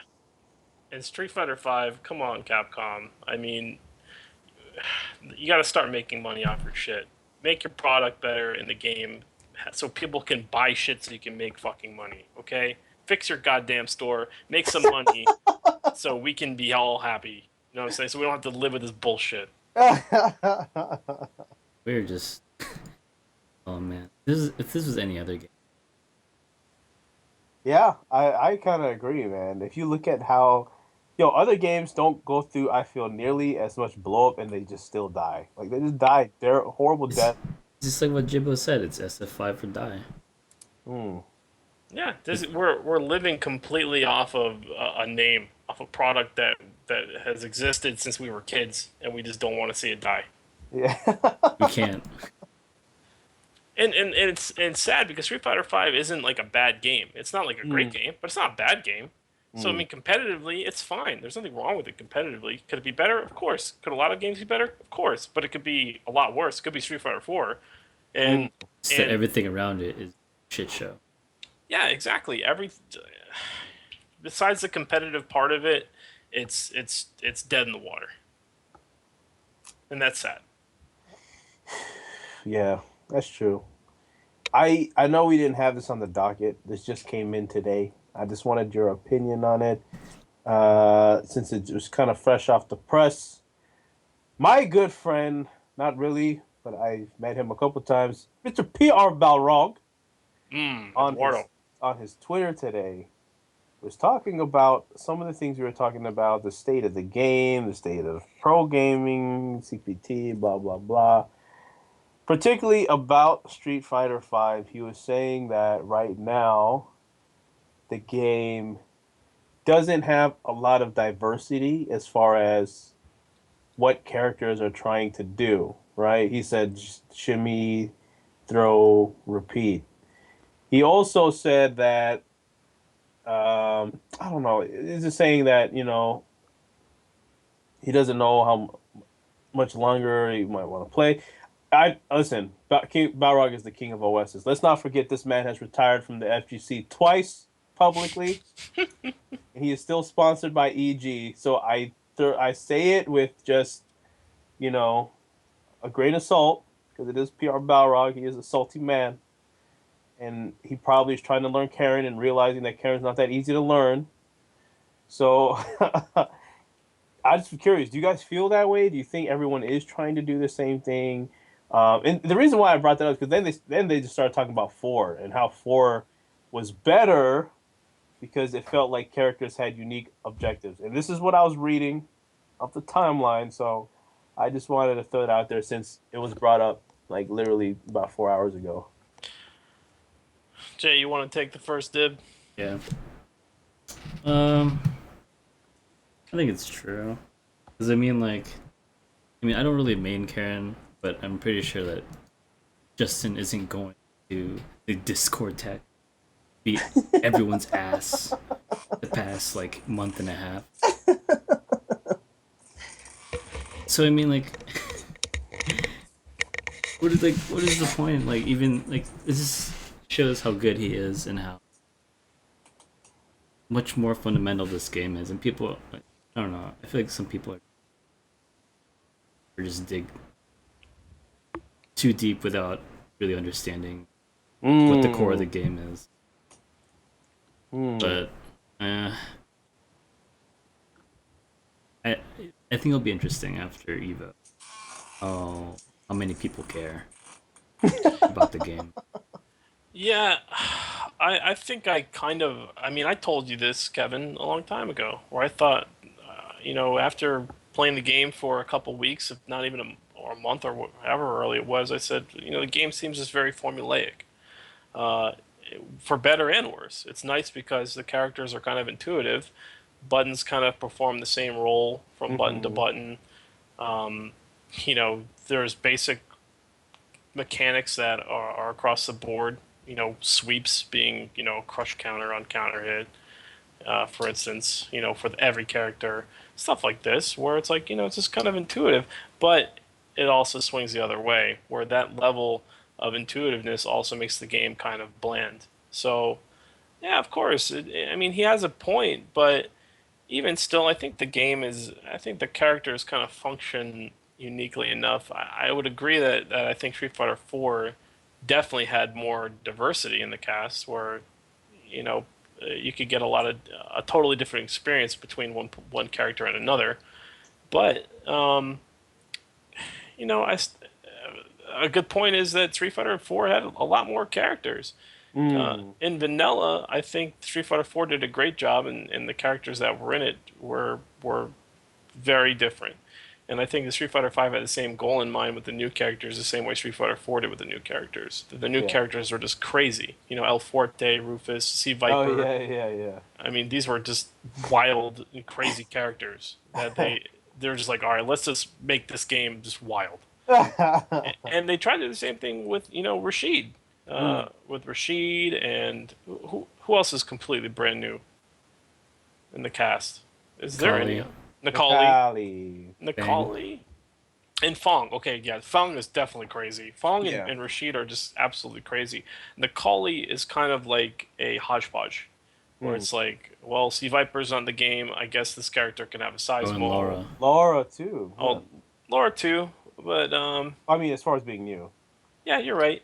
And her style is definitely it's like half unique, half not. It's like so I can see his point. It is a little bit bland in terms of stylistically. There's a lot of characters have the same kind of game plan going forward, but I mean, I still have fun with the game. Playing different characters, I can still enjoy it, but I definitely don't have the drive to like go learn Fong, because he looks cool and interesting. Um, like I did in 4 when it's like, oh man, look at Sea Viper. She just looks. I need to learn this character because she looks wild. I know what you're saying. Yeah. Yeah. It was interesting. I mean, again, Eduardo is the king of OSs, so I smelt an OS coming along. If he gets fucked up as CEO or is an OS built in already, man is a king of layering those. But I think that you have to take the good with the bad. If you want to be esports, you can't have a game like you got to have a game that's. I mean, look at yeah. You can only look at the successful models. I mean, I guess that's what Street Fighter does, and publicly they said they like the Riot model in particular, where you have a game that the entry level in is not that difficult, so that way you don't have to do what everyone tells everyone to do. We still do it when a new player comes into the scene. Oh, pick Ryu, learn the game, pick Ryu. As everyone still does that, but like Fumi made a good point. All the buttons really work the same way. You know, this is plus, this is negative. You can really outside of maybe one or two that are very different or unique, pick a majority of the cast, learn the fundamentals off that character, and easily rotate over to another character, and then pick up the little nuances and continue to play. So maybe on that level, that has an attractive thing that they wanted to add into the game. Um, I like deep games too. I really do, but I mean, when I look at Guilty Gear, for example, I don't look at that game as very friendly to new people. Like that game is crazy. Like there's so much crazy shit in that game. You In League know, of Legends, you said?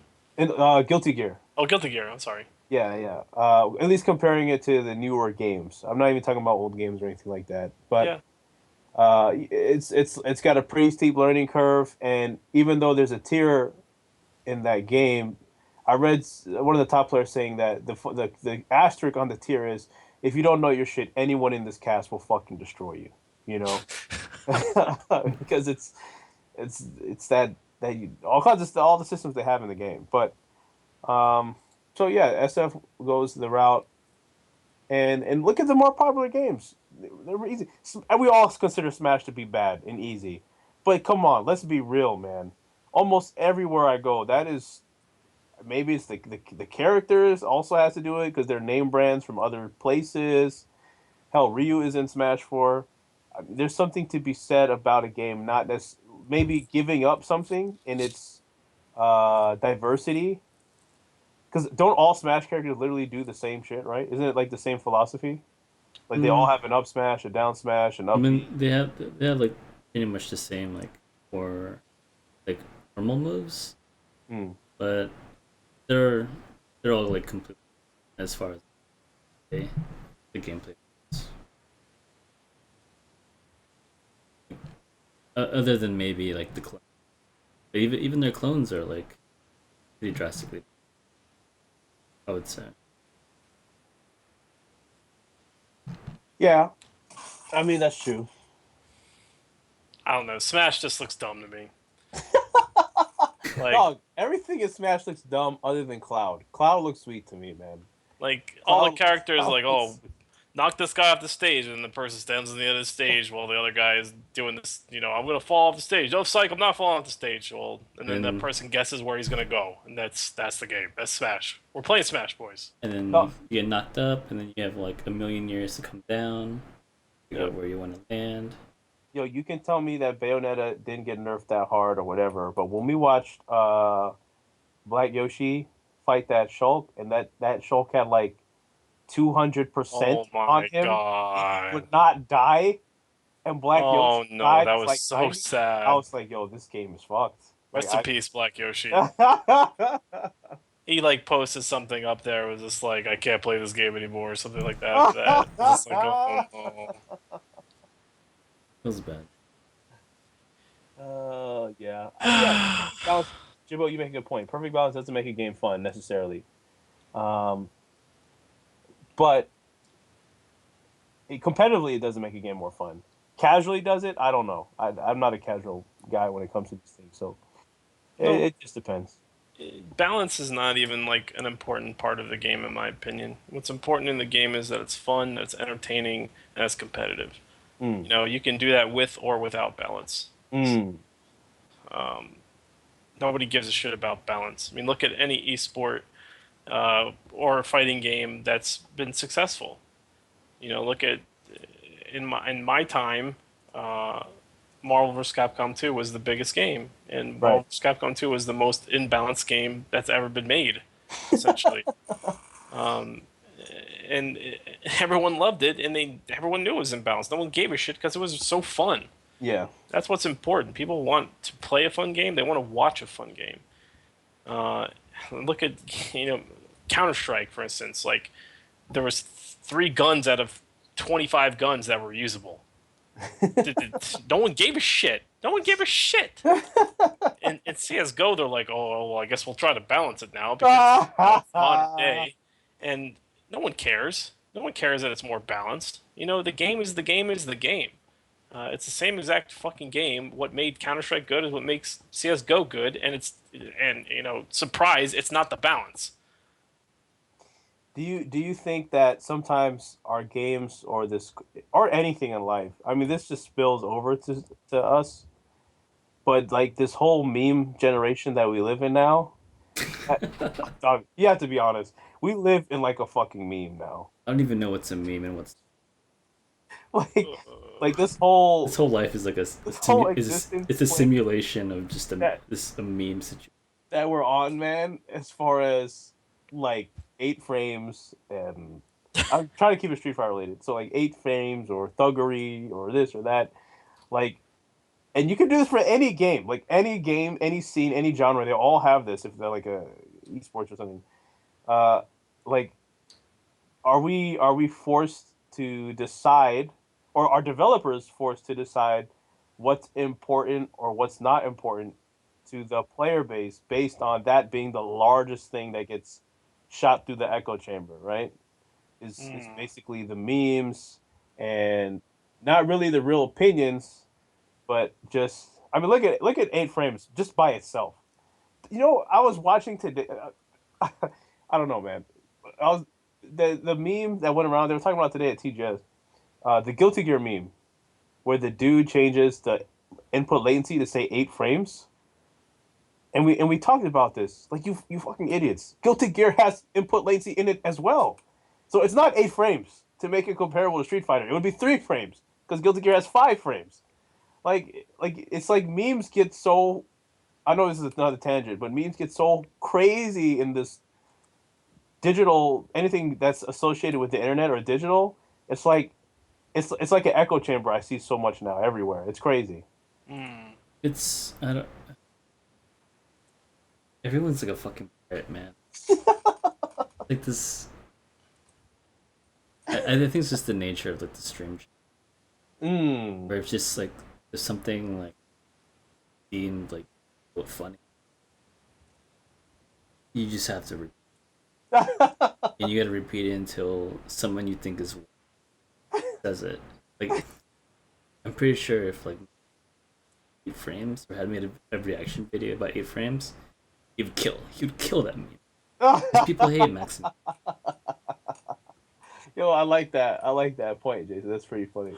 That's pretty much how it is. Like everyone's just fucking like stupid as hell. Don't And- trigger me with Maximilian, man.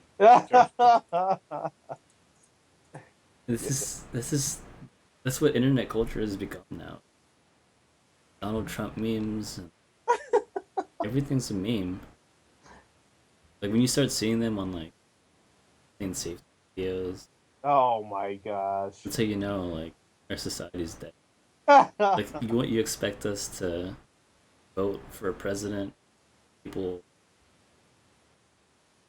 can't even fucking piss with like not piss on the toilet seat or wash their hands after like taking shits. Godlike. And then you're giving us the responsibility to choose someone like like come on, man. You're putting too much faith into Yo, this generation is amazing, bro. Like it's I can't like fathom it. You know what I was looking at today? Because I don't even know if this was RCAP related. Who knows? RCAP takes me to almost everywhere on the internet now. It's not even SF related now. But somehow I got to like a picture of Kylie Jenner, right? On her Instagram. Oh no. Dog, this what told me a lot about a lot of things today. It made me think about a lot of things. Kylie Jenner has. I had to look at the number like 3 times. I want to look at it again because I still can't fathom it. Let me like. I was looking at the photos. I was like, okay, this is a young girl, right? She looks like she's 30 because of all the plastics. I mean, well, 25, 22, a young 20, all the plastic surgery. She's only 18, right?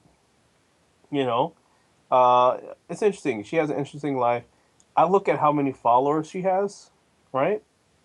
Now the highest follower count I've ever seen on Instagram, right? Even for like the thought girls, is like maybe 2 mil, 3 mil, right? Like okay, Kylie Jenner has 62.9 million followers on Instagram. it's more than some Jesus countries. Christ. Jason Jering and Matthew Kavalik. Do you understand that how that blew my mind? What's the U.S. population like 300 million? She Like has 1/5. 62.9 million followers, and she is 18 years old. I don't know. I had nothing. I was at a loss for words, man. I was like, okay, this reality is really, really crazy. It is a crazy world we live in, boys. What can we do? We can't do anything, man. We're all we could do is a podcast and just look back and just laugh about it, man. That's all we can do. That's our only mission in life right now. You know what else is crazy? I was like looking at my stupid ass Facebook trending topics. Yeah. I had one about like Rose McGowan, like towards men.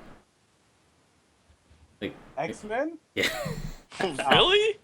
yeah, That's amazing. and that's what like that's all you need to do to be relevant. Say some dumb shit. something something something women something something Yeah, Black Lives Matter something it's something like something. this wave of just SJW. Just everyone's riding SJW coattail. I mean, I think our Kappa should say it the most that we're in this world where everyone's opinion they think is important. Let's be real, man. Why do I know who? Why do I know there's an entity called R Kappa's Voice or Makey? These dudes are no one in the community Baldy. or vote. They're nothing. They're scrubs. They're 0-2 local fodder. That's what they are. But they have so much power in the scene. It's crazy. That's actually something that needs to be said. I'm so glad you said that because it goes. It doesn't even cross my mind, like the implications of that. You know what I mean? But it's always been right in front of my face because I go to Kappa all the time and I see this going down, and I never remind myself that these people just don't matter. But like in like competitive scenes, like this is not a thing. Like none of these people matter, but yet here I am, and I'm just eating it up, yub yub, and they Yeah. have so much power over my perspective. It Mm. is so crazy that I just don't think about that. Yeah, it's scary. It's actually scary. If you now that you phrased it that way, I didn't even phrase it like that in my mind. I'm like, oh shit. But you're right. They mold our perspective. Noah Brown. That's I mean we talked about earlier, but that's it. Our Kappa put that man on the They hit killed list. that man. They killed him. Yeah. Kappa killed him. They killed him. He got Kappa killed by a killed subreddit. Power of Is the it? internet, man. Is he the first person to fucking get murdered by an internet subreddit? No, probably not. Probably not. yo, it's so crazy, man. Like and it's like you can't stop though because of how much has been exposed there. Like, I mean, you can say what you want. Sometimes there's a reason why it does shape our perspective because they have exposed a lot of crazy shit over the years. But I think about like certain people that are no longer associated with Kappa. You know, they don't really sponsor players anymore. I mean, it's I don't even know what it is anymore, man. You know, we somehow got into like Waifu Wednesdays and all this, and I don't mind all that, but let's just keep that in mind, man. These people suck at fighting games, man. Like that's it. I don't know, man.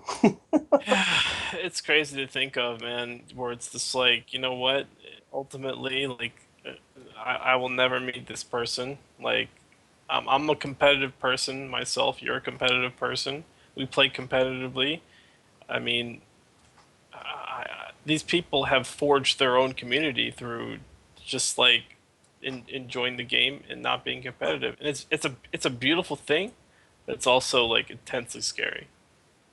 It's or terrifying. or think about this. Another person who got killed, not as much, but he's never the same again.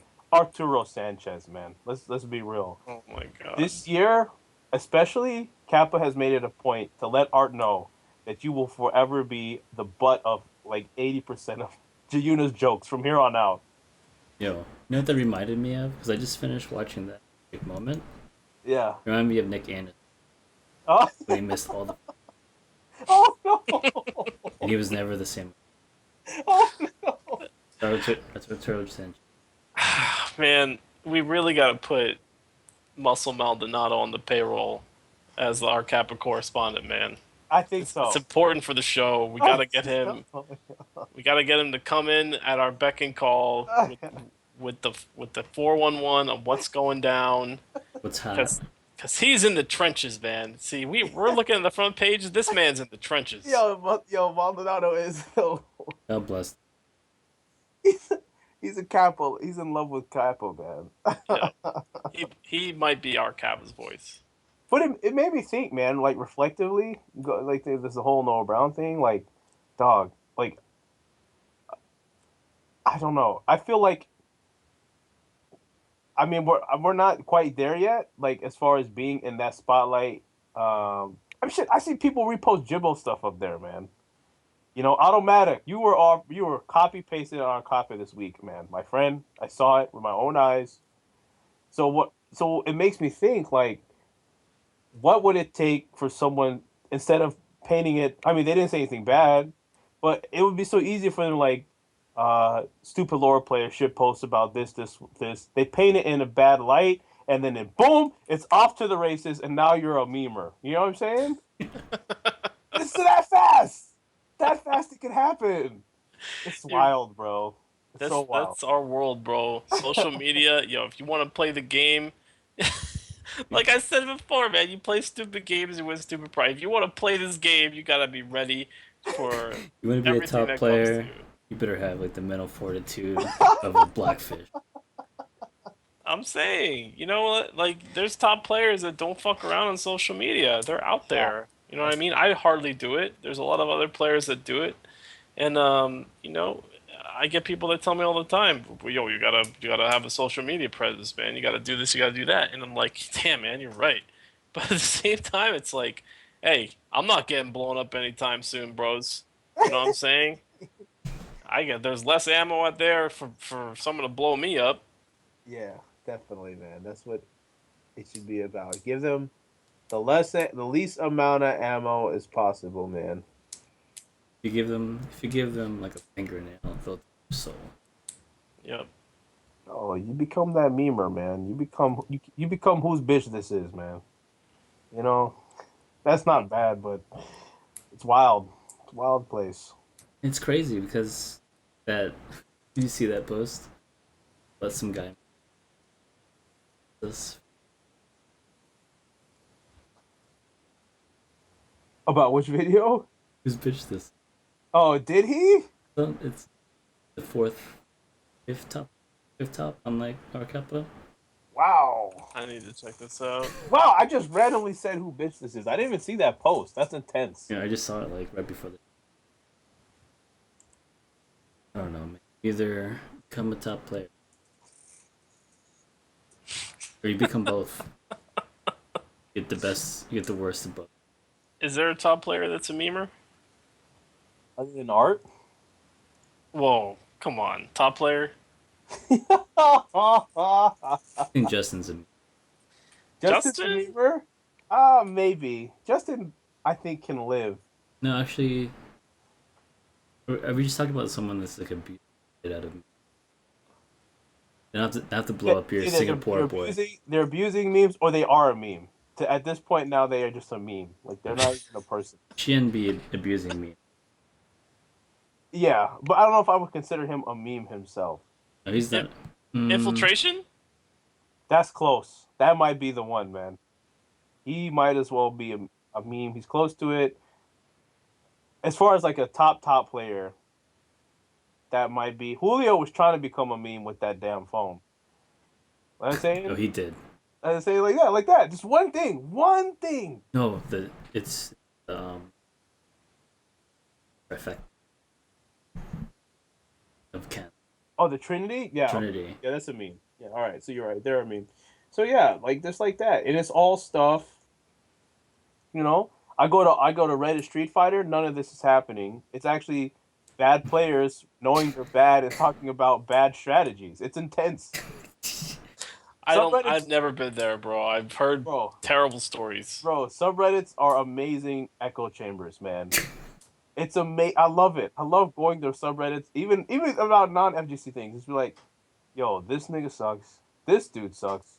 And they're giving each other bad advice. It's great. You know? Our So Kappa is like a hodgepodge of reality and FGC and I don't know. One way. God damn it, dude. Like, I don't understand. Like, where do these people actually exist in real life? You know what I mean? It's like these people don't exist They exist. It's just that this is their true selves. I don't know, man. Because are any of these people like, for instance? Okay, well, you know what? I take it back. We know the people in our community who are on our Street Fighter. We know the people who come out to TGS who are the Maximilian fans. You know what I'm saying? Mm. I'm not gonna expose anybody, but we know who you are, and you guys should be fucking ashamed of yourselves. I mean, I don't know, man. I weaved it up today.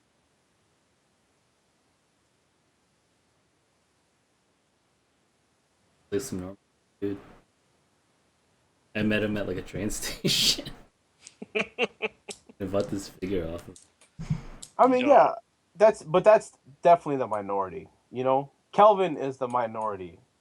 Kelvin came in and was indoctrinated in our scene. He was a normal guy, but he knew about our camp before he even knew there was a local scene, bro. I So mean, that just just look, shows you. just you know those random exposed in the Oh yeah, yeah, wild. yeah. That's dark. That's some dark shit. You know. Oh, I see you, but you don't see me. I don't know. I can't get down with that either. I don't know. It's just it's something to like you guys said, man. Don't really think about it that way, but it's true. I don't know why, but we're not strong enough to change the cog, man. You know what I'm saying? We're just along for the ride, bros. That's it. That's true, man. You know what? The world builds itself around us, and it's crazy to see this the architecture, but you can't look too hard into the abyss. You know what they say, man? Can't look too hard in there because it will start looking back at you, and you don't want. And that's not what you want. I kind of hope that this all over God because there's so many things I can't believe. bless, man. God bless.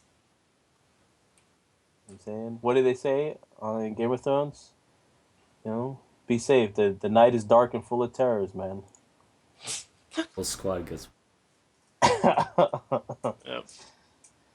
Well, that was a good show, man. Jesus Christ, 2 hours. We had a lot to talk about, bro. It was intense. A lot to talk about. Yo, and I just real quick, I know we memed it up ourselves with all with the deaths, man, of Harambe We're and memers. this 9/11 dog, Rest in peace, Hippo. Brogdon. You know what I'm saying? Real talk though.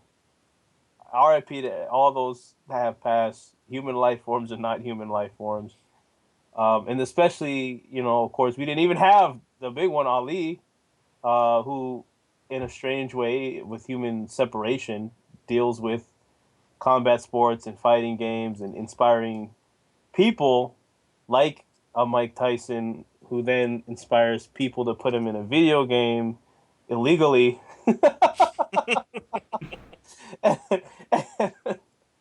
And here we are today and here we are on today Intruder Alert Live. with Intruder Alert Live, right? Good lord. The fate is an interesting thread, man. I'm just. The wheel of fate is turning. It's fucking Rebel terrible. 1. Any last shout outs, boys, or. Shoutouts.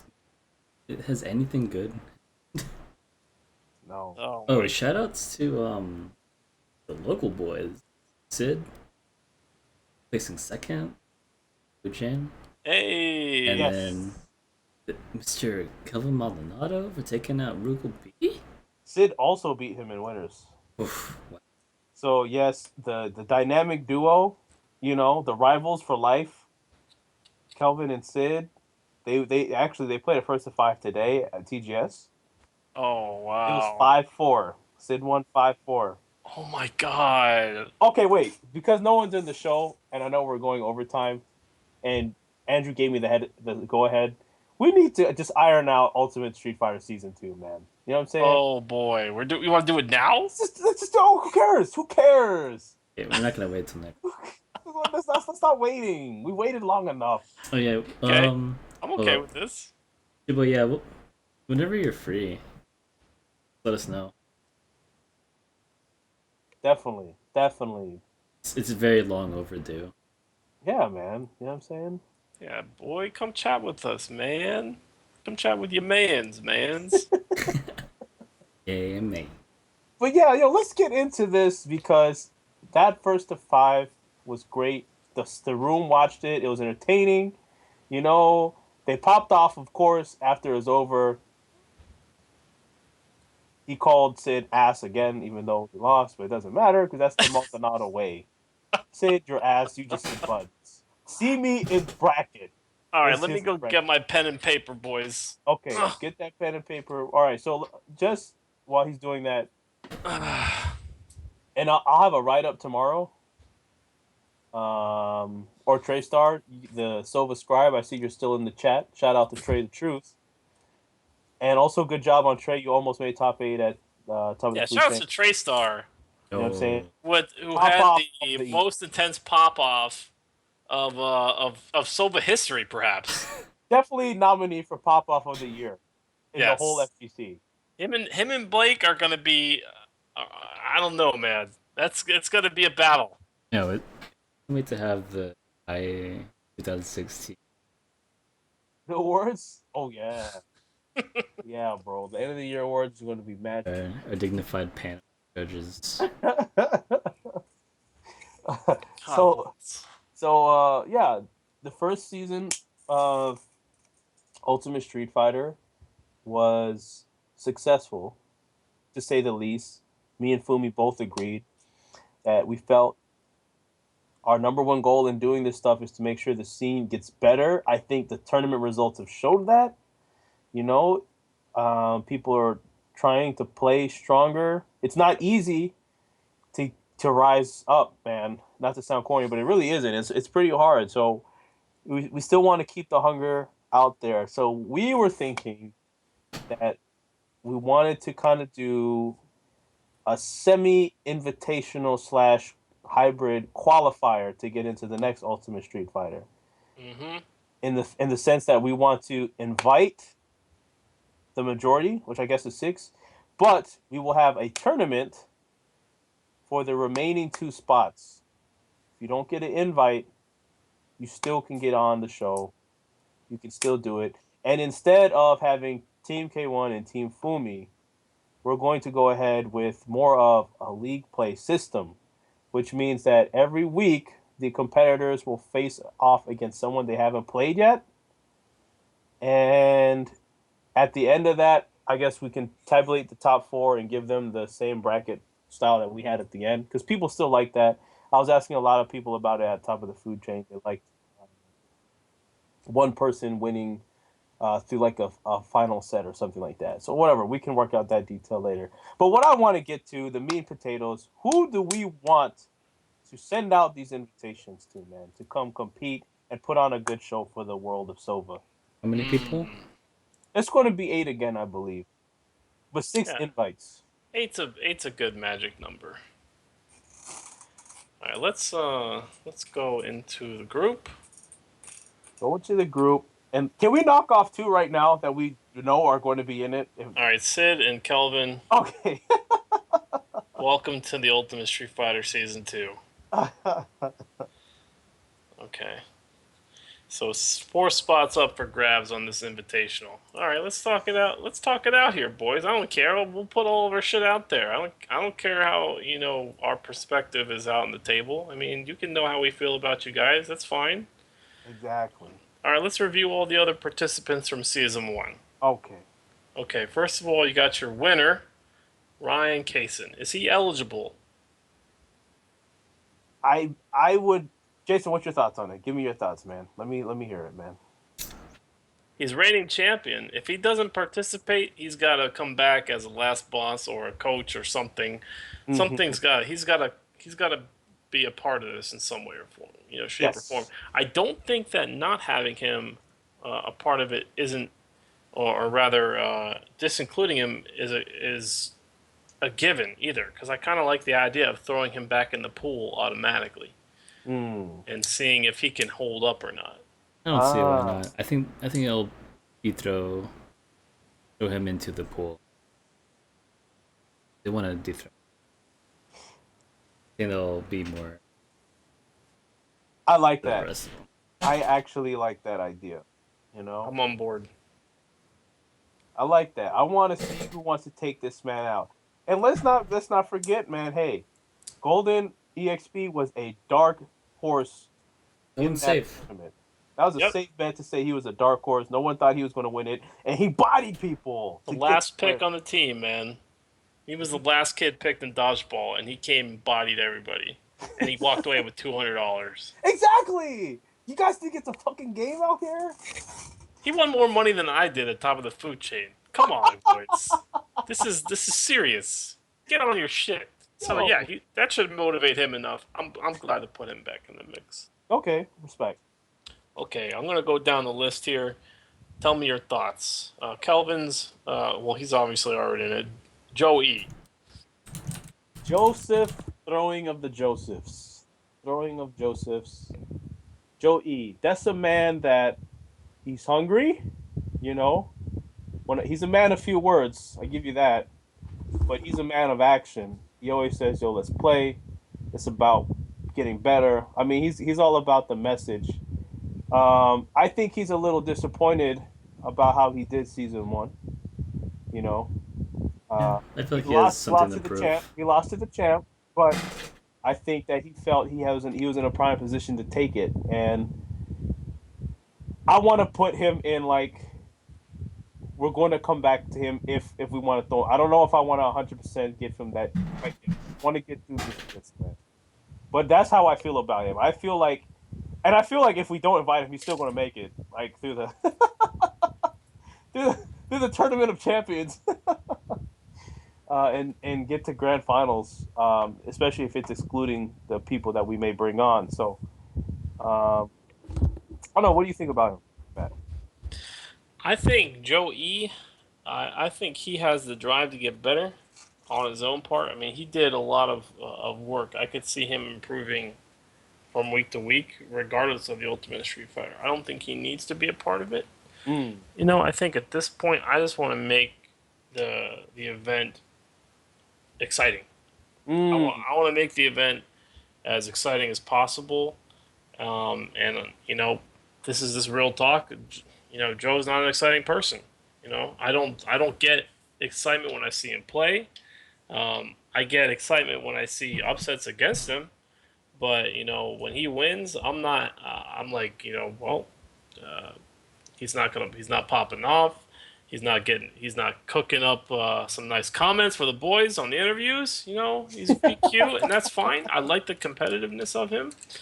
But I'm trying to see a show. The Ultimate Street Fighter is a show. We need to entertain the peoples. You know what I'm saying? We do need to entertain. If you want to be competitive, come out and bust ass in the fucking Rambats or top of the food chain, or take your ass to regional tournaments in Richmond. If you want to be competitive, go be competitive. You don't need the Ultimate Street Fighter. This is a show. You know what I'm saying? Mm. So, Barrel. Same argument as Joey. Same exact argument. Slim be back for the summer? I don't know if he'll be long enough to do the gauntlet, as they say. But who else was on that list, man? We're still working through season one's list. Jake Brown. Jake Brown. Downtown Jakey Brown. Jakku. Mika's always going to be entertaining to watch. You're right. However, he's been playing a lot of Alex, and I think Alex is a stronger character for him now. I agree. I would agree. I think Alex is his best character right now.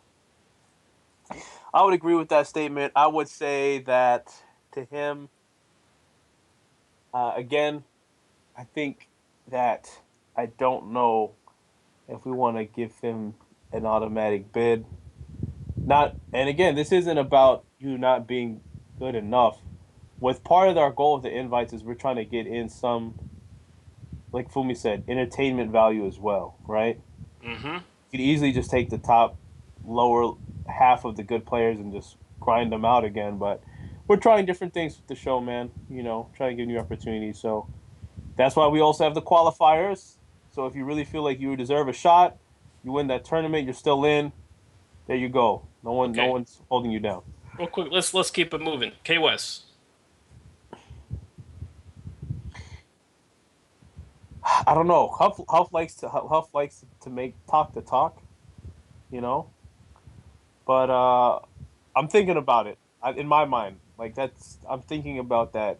But continue with the list. Third floor. Same thing as Huff. Talks a little bit, plays Mika. He's hungry. Who else are we missing? Aaron the Grey White. Aaron the Great White. Okay. So, guys, let's again. This is some real talk, bro. We keep it 100 out here. I have no disclaimers on me. Yeah, y'all know me, man. I'll tell it to you how I see it, man. I don't care. I'll tell it to your face. I'll tell it to you on this podcast. I don't care. I feel that all great shows need A villain. a villain. Yes. Yes. And let's be honest. Anytime there's an upset that can happen to Aaron, the crowd gets hyped. Mm. I Okay. think we got to give that man a card, man. All right. I think we got to give that man a pass because people want to see who can body Aaron. That's I what I agree. think. Any place can. I'm for it. All right. We're putting him in. We got 2 spots left, boys. All right. First name that comes to my mind for an invite: Andrew C. Andrew C. I agree. He was on my list. He's on your list? Yeah. Andrew C. Andrew C. is a spectacle unto himself. He's a good guy. He works hard in the community. He works hard at the craft. I feel like he was tight. He couldn't get on the first season. Oh, he's super hungry. He's super hungry. I like Andrew C. What's that, 4? Is that 4 cards, man? That We got Sid, Kelvin, Ryan, and Aaron so far. So we got 5. With Andrew would make 5. Oh, so 1 more card. I'm gonna agree with Andrew. Okay. So we can make that a 5. So we got 1 more, guys. All We right. got So 1 more golden chocolate bar. Who is getting it, man? Jimbo in the chat. It's Fuerte Dunzo. Is that not an option? Yep. Jimbo, my friend. Forte is definitely on hiatus. But that man's going to CEO, so you tell me, man. I don't know. You know what? Forte's out. I'll tell you why. Because even if we invite him, he's not guaranteed to show up. Oh, I mean, he's not. All right. Yeah, he's not. He's definitely not in the show. You I want, mean, I don't know if he's Dunzo like Oh, he's not an option. Sorry, yeah. But if he's done playing, I don't know because he is going to CEO. I don't know what that's about. Want to keep it 100? Forte can never beat esports because that man can show up to and keep his word on showing up to esports. Okay.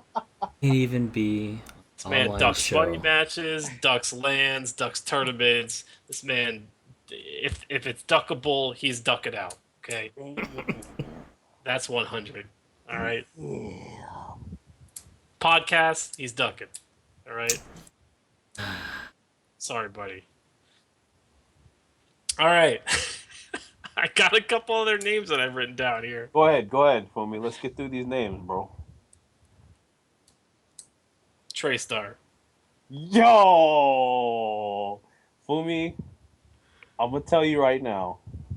If there was ever a dark knight that Sova needed, it would be Trey the Truth. It would be Trey Star.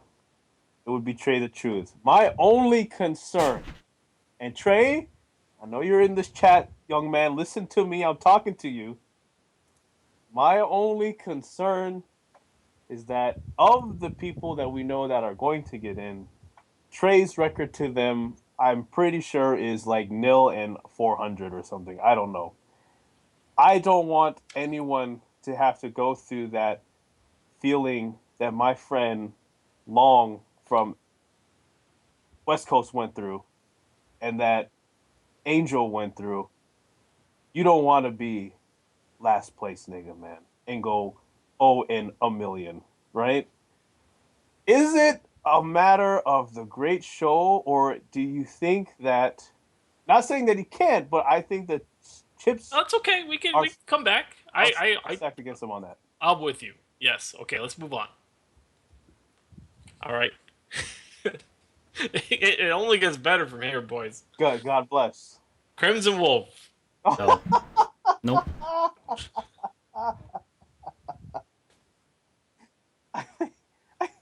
I think 2 things. The same thing. Well, not as much, but no character mastery quite yet, and he has issues with traveling a lot. So I don't think that's a good choice. But we can always return to it. Next name? Paragon. Oh, okay. This might have some traction here. Okay, I'm not sold on putting him in yet, but I will tell you that Blake is definitely plays to the crowd. He's also, like we talked about, he's a pop off candidate. You know, he is hungry. When I speak to him, he is hungry. But the con is, I don't actually. Who did he beat last time? Didn't he beat another Karen? Hero. PRL. Oh The my runner-up. goodness! Oh my goodness! I don't know. That's a good one. That's a good one, All right, man. I'm I gonna think we put have an asterisk to put a here. star by his name, man. All right, going down my line. Zach, the villainous. ZB Villainous is a people's champion, man. I don't think there's a Sova soul in the world that doesn't like ZB as a person. So that influences them to always root for this man. But I think that he plays crazy. He plays loose and fast. I've been trying to work with him. Now he said something interesting today. We was all gathered around. And he was saying, I asked him, "You going to come out to the Ranbats?" And it's like, man, he doesn't know. It's like if I get a chance to practice beforehand, I will. He said he feels real upset when he was playing earlier today, bad because he just hasn't been practicing and he was hungry to get in the lab. So I mean, I like to hear that. I like to hear that ZB cares about his play in SF. It's just not I'm just out here because my friends are out here. So Hmm. it's interesting. I'd say star it and we can keep working. Tight and wet.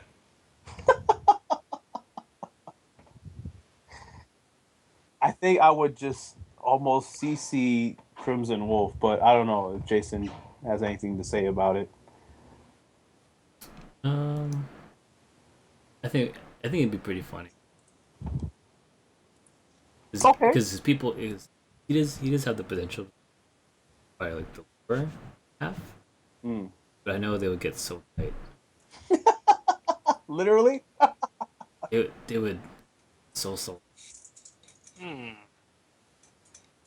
It's true. It's all true. Not sold. Okay, I'm gonna start though. Unless you're vetoing. No, no, we can Kevin. start. We can keep going. We can keep going. All right, now this is the slobber knocker. Oh no. Slavi. Action Gordon. I was Yes. waiting for my man Yes. Gordonio. Yes. I guess Jason's all in accordance with that.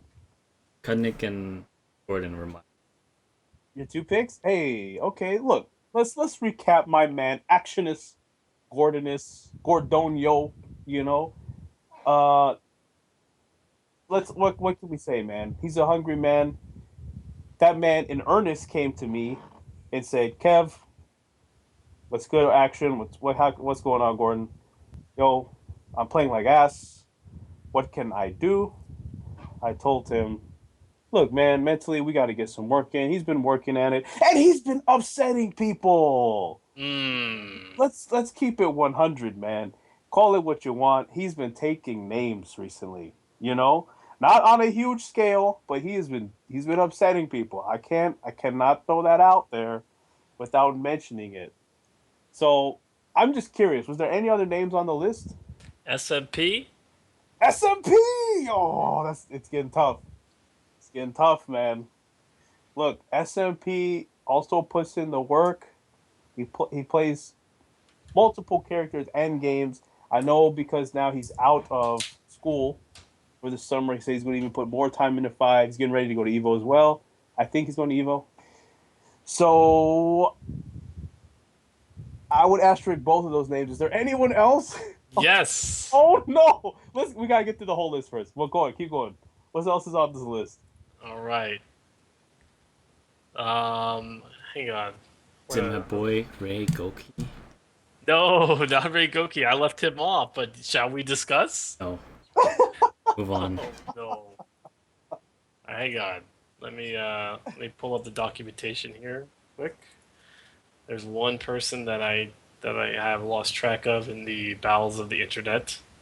If you will bear with me for uno momento. No, you're fine. You're fine, man. I like this. I like this. Okay. Look.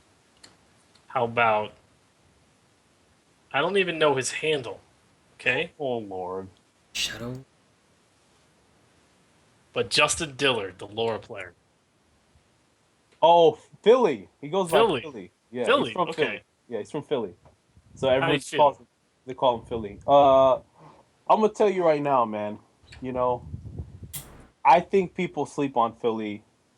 I think that there's a couple things that he could iron out, you know, and he's that rare crossbreed because that man does play Smash 4. I'm not going to hide any evidence to the court, okay? So people are downplaying him already, but I'm telling you, man, he studies the Jibbo tapes. You know, he's got some pretty decent setups with Laura. And to be honest, I feel like most of our scene still is uncomfortable with that character just because, you know, Jibbo can't come out as much as he would like to. So I think that's a low side star. That's a half star. You know, I don't know if competitively he's quite there yet, but I think just him playing a character that not a lot of people have played quite yet, that he might catch some people. Okay, hey, alright, half star it is. Okay, so the only people I got left is I got Yams Okay. and I got Zappa. This is interesting, man. This is interesting. If Zap would confess his love for SF5, or at least say that, hey, I do play this game, I would have made him one of my go-to picks because I think he's better than quite a few people, just in a sense that he understands enough, right? He Mmm. can build. I've seen him do work. He did work at that team tournament against bad people. So I would definitely move it, but I just don't think, man. I just don't think he wants to play. To be honest, he never shows Okay. any interest. So, and then Yams is the king of OS, man. Ian, you're cool, peeps, man. But you know, I don't know if it's a character crisis or what, but I think he has gone on hiatus from SF5. Okay. Is there anybody I'm missing? The only other person I could think of, but I didn't write him down, was Bix. Bix is someone that I feel maybe it's his job holding him back or his school, but it's summer school. Maybe he's going to summer school. Uh, he's But always in our Ranbat chat, so I feel like he should just come to TGS. but I feel but like he has a lot of potential, and he just mm, doesn't really like put in the work to actually improve. Like, but he's got like a good kit. You know what I mean? Like he has the tools in the box, he's but he someone I would like to see go through the trial by fire. If he gets on, I want him to earn it and show us that he wants it. You know what I'm saying? okay. Yeah. I'm not knocking him as being good or like he's not good enough, but I think that, and it's not, again, we're not picking our top six that we think skill wise. This is about the show and everything. So I think I would like to see him um, walk into the tournament and try to come out as one of the top two in that tournament. Hmm. Okay. The only other person that's available, and this is for the lulz. This is not actually one that I want to even say, but it's just for the lulz. Shinobi J. Yeah, that's a lull, man. That's a lull. That man would get destroyed. I mean, look, there's a few others. You got Gen Roxas, Esports Roxas, right? Hmm. Okay. You know, What about same young thing. Black Yoshi? Black Yoshi. That's a man, especially if he wasn't kidding about that Smash tweet.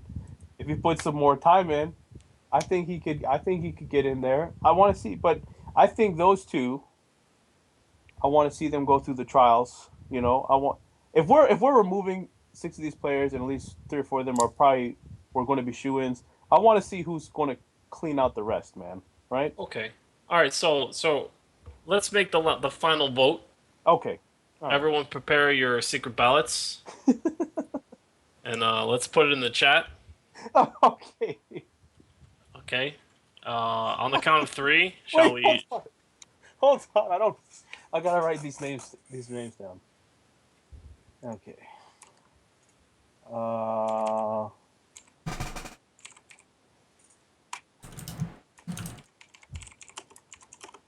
So why don't you make a pick and an under pick, just in case? So we'll give 2 points to a pick and 1 point to an under pick. So, and this is for the last slot. The last slot, yes, correct.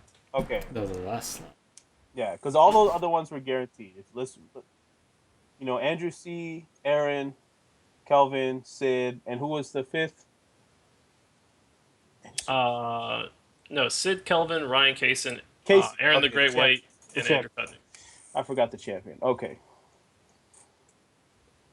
Give me a moment, folks. I'm balloting right now. Do they time you when you vote? What are you doing? Oh, Oh my god! I try to tap. So much. Wait, I have my secret vote still, right? Gotta press shift enter, Failure. dude. Shift enter in the chat. Hold on. That's my vote. Are you ready for my real vote?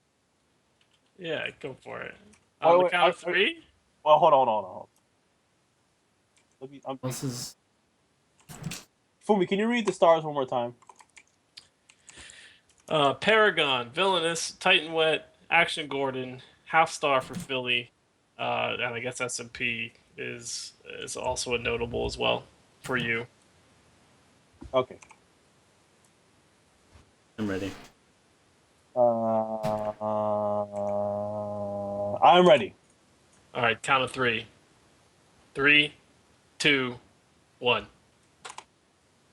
Okay, it didn't matter. All right.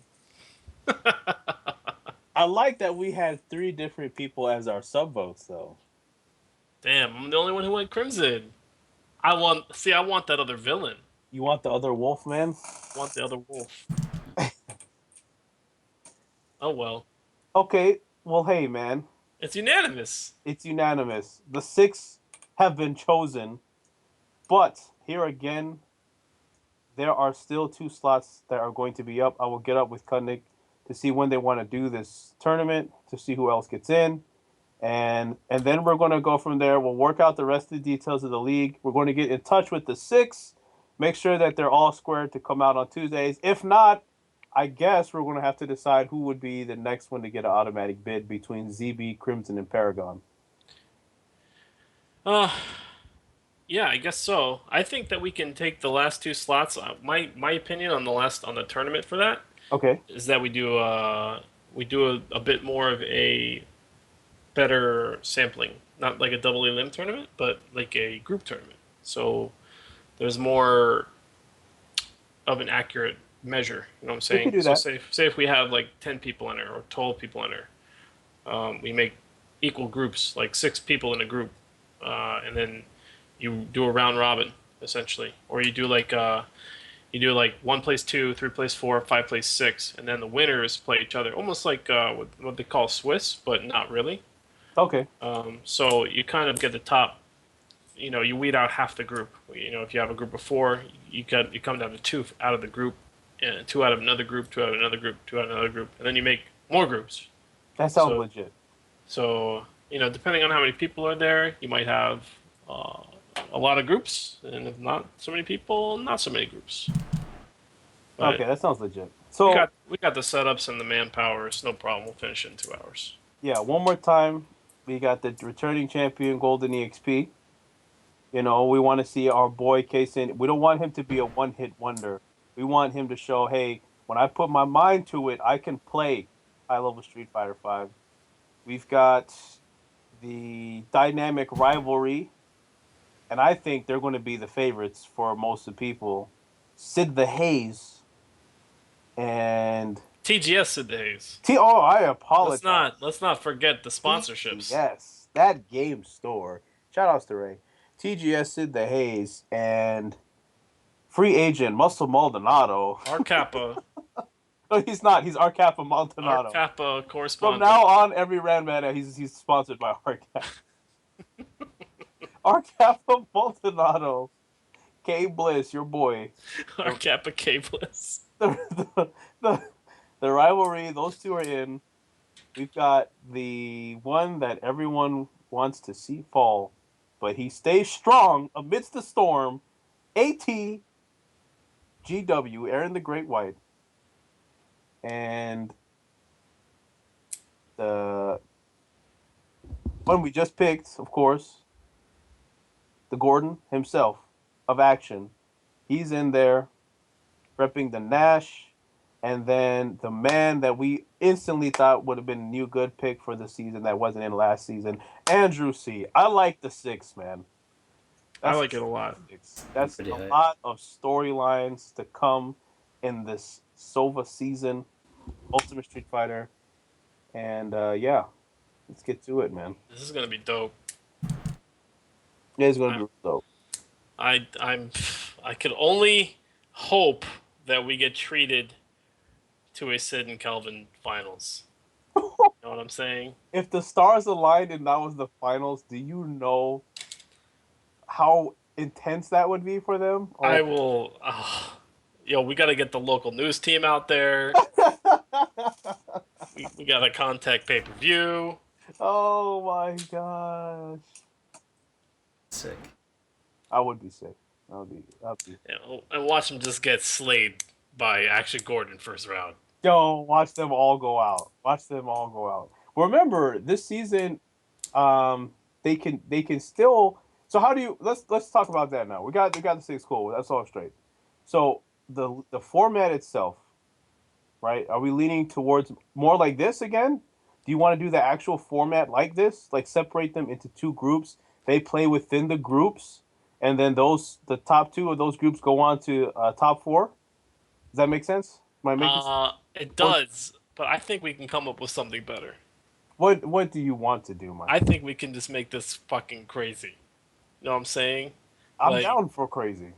like have a call out of the week, like a veto, where like someone's like, "No, I'm not playing him. I'm playing him," and like calls him out. You know So what I you mean? want them to pick their own matches? Yo, I think that there should be like a golden egg where someone gets to like do a challenge or something, or we get to pick somebody who gets to pick their match. You know what I'm saying? And they get to call somebody out. That would be hype as fuck. I'd like to see that. I Because okay. anybody could call anybody out, and it would be fucking hype. Okay, this is what I think we should do. This is what I think we should do. How about this? How about we combine both the best of both worlds, okay? So, like any type of league thing, they're playing for points, right? Because we can just have them play each other and also be an undercard, but we'll do it this way, okay? Just hear me out. We can roll with it if we want. Okay. So everyone gets on the card, or maybe 3 of them or 6 of them are on the card, and 2 have a bye week or whatever. And the ones that don't have the golden egg, right? Someone gets the golden egg. They call out whoever. And then we put the other matches on there. The ones that aren't golden egg matches, the winner of that gets a point. But if you call out the man you beat, you get 2 points. But if you lose to the man you call out, he Oh gets 3 no. points. I like it. Sounds like some fun. Remember that the tournament Yu-Gi-Oh? Yeah. They had the stars, Dog, you know how godlike that would be if and then they everyone wager tries, stars, yo. if everyone tries to call out the low tier, and then that dude wins, and he gets 3 fucking points. Yeah. Now all of a sudden he's the favorite. Oh my god, this is gonna be so cool. Let's talk about it more tomorrow. Okay. I'll iron it out, but we'll hash it out. I like that. I I like. like we made the progress. We got the 6. Yeah, man. We got the initial selection down. I'm happy with the progress. Okay, cool. That money. I guess that's it. I know the show is not even a show anymore, but Pretty much. good shit. It was Shout out a to Trey Star in the chat, holding it down. Trey the truth, holding it down, man. it was more of a portal into the minds of the Sova FGC. The Silva Illuminati. Sova Illuminati, yes, that's right. Yep. Let's all grassroots go and cuck ourselves to fucking local tournaments and shit on everyone's dreams. You know what I mean? Or just trust everyone. The most lot. Yeah. Oh yeah. Of course. Exactly. And just throw common sense out the window naturally. Nobody needs that in the FGC. Oh no. Seems like it'd be the most. I'm fucking hyped, man. Ooh, I'm hyped. I'm excited too, actually. What I'm more excited about, though, is that now it's 2 o'clock in the morning, and there's still our watch has not even began for the night, and we got the Manila Majors going on. I get to watch real esports. Oh my god, Godlike. things are just perfect in the world today. Things kept giving us.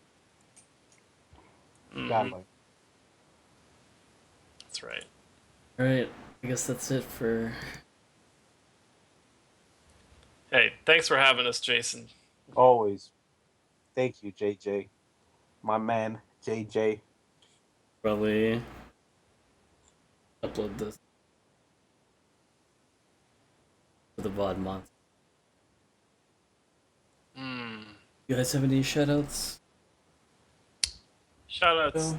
shoutouts to that gaming store and to all their fine competitors who got housed at top of the food chain. Right? And of course, Wavy Sports for being the dominating force that we are.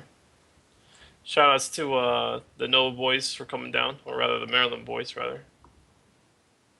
And shoutouts to Sova defending its own turf. Yeah, I like Silva defending its home turf, and I predict Silva going home richer this Saturday when we go up to Richmond. We're invading Hey. like the White Walkers, bitch.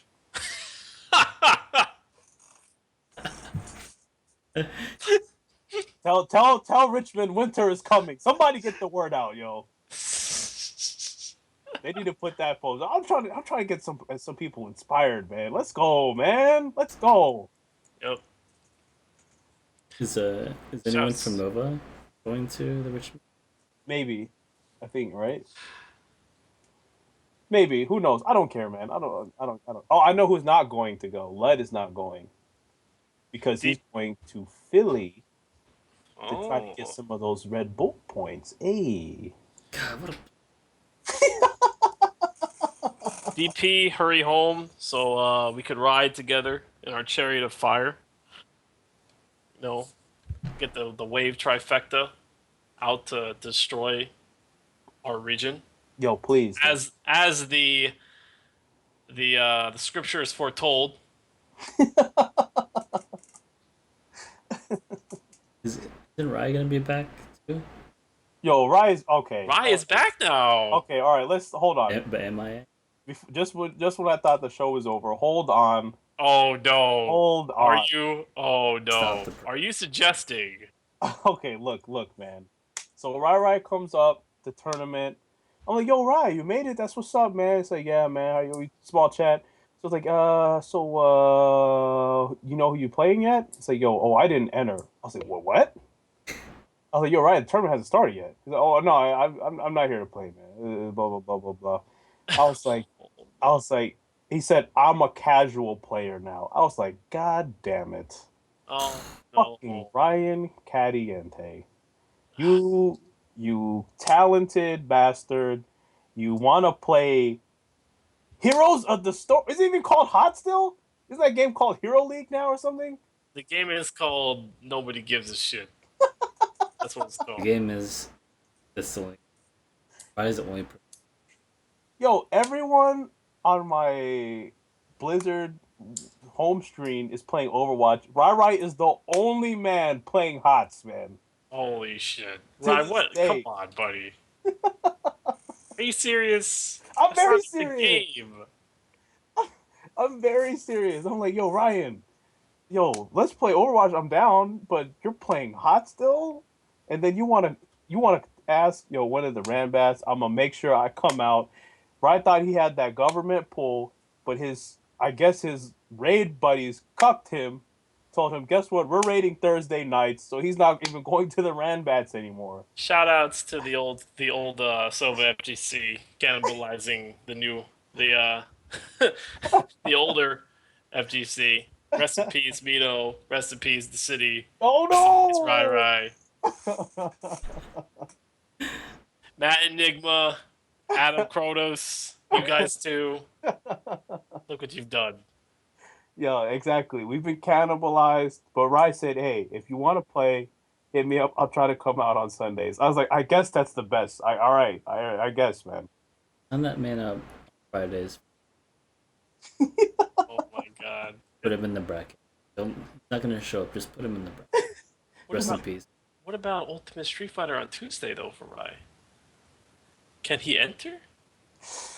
Wait, Yo, wait, Matt. yo, come Are on. you saying you want to feed these young, hungry boys to that old? Rai's like the Hound, right? Game of Thrones spoilers. I don't care. It's 2 a.m. and this is like a 4-hour podcast. Rai is like the Hound. He's coming back out of nowhere. You want to feed them young boys up to that, yo? Since you want to, oh, hey, look, I'm all for whatever, man. You know me, but I assume there'd be a lot of ass beatings if that happens. That's what I'm going to assume. All right, look. I'm not gonna tell him. I'm not gonna go out of my way to make it happen. If someone does, so be it. All I'm saying is that if I'm in charge of this and that man shows up to play, I'm letting him play. But this is the thing, because I remember Rai having money. I wish I knew about a certain DMV player named after a boss character beating Sid the Haze, TGS Sid the Haze, Oh no. and he royally got upset with that. I think that if Rai goes into that pool, he may not go flawless. I think you might be right, my friend. I think there might be some blood on that spear, man, from some other people that has Rai's DNA on it. Oh, Might get cut up, man. So I'm down. Like you said, I'm not going out of my way either. But if he would so happen to show up on the Tuesday tournament for entry into the Ultimate Street Fighter, I am not going to bar him from entering. I'm on the same page. I'm okay with seeing Rai, the ultimate cuck, coming in here and backhanding all these people. But the beautiful part about it is if he gets beat and he gets beat down, I'm equally as hyped. Hey! It's a win-win situation. Yeah, what the hell? Let him play. Let this man cook. Great. All right. Hey, that's shout outs. You look at the page, man. Rip Harambe. That's the last shout out from me, man. This is the last day I'm mentioning Harambe's name, unless I'm talking about Winston from Overwatch. I think that's a joke that you have to let live on if there's an actual gorilla in a game. But that's it. That's all I gotta say, man. Shout outs to Overwatch. Yep. Hey, 2 Winstons on the team. That's the Twinstons. Rest in peace. It's what it's called now. Yeah. That's it for tonight. Shit. Because I can't have stream. Rest in peace, buddy. Alright. Take it easy. See you guys next week. Of Jibbo on the show. Yeah, expect. God. Hey, wait. Quick question. Any predictions on what kind of fuckery is gonna happen this week? Um, Who knows? No one knows. It's that's a crazy. good point, Jason. Yeah, all we need is a text message to be leaked, or a tweet to go awry, and then who knows who's memeing. You know what I'm saying? Mm. Memeing Monday. In the name of the show. Alright. Everyone take it easy. Good night. Stay safe. Don't get caught doing dumb shit on stream.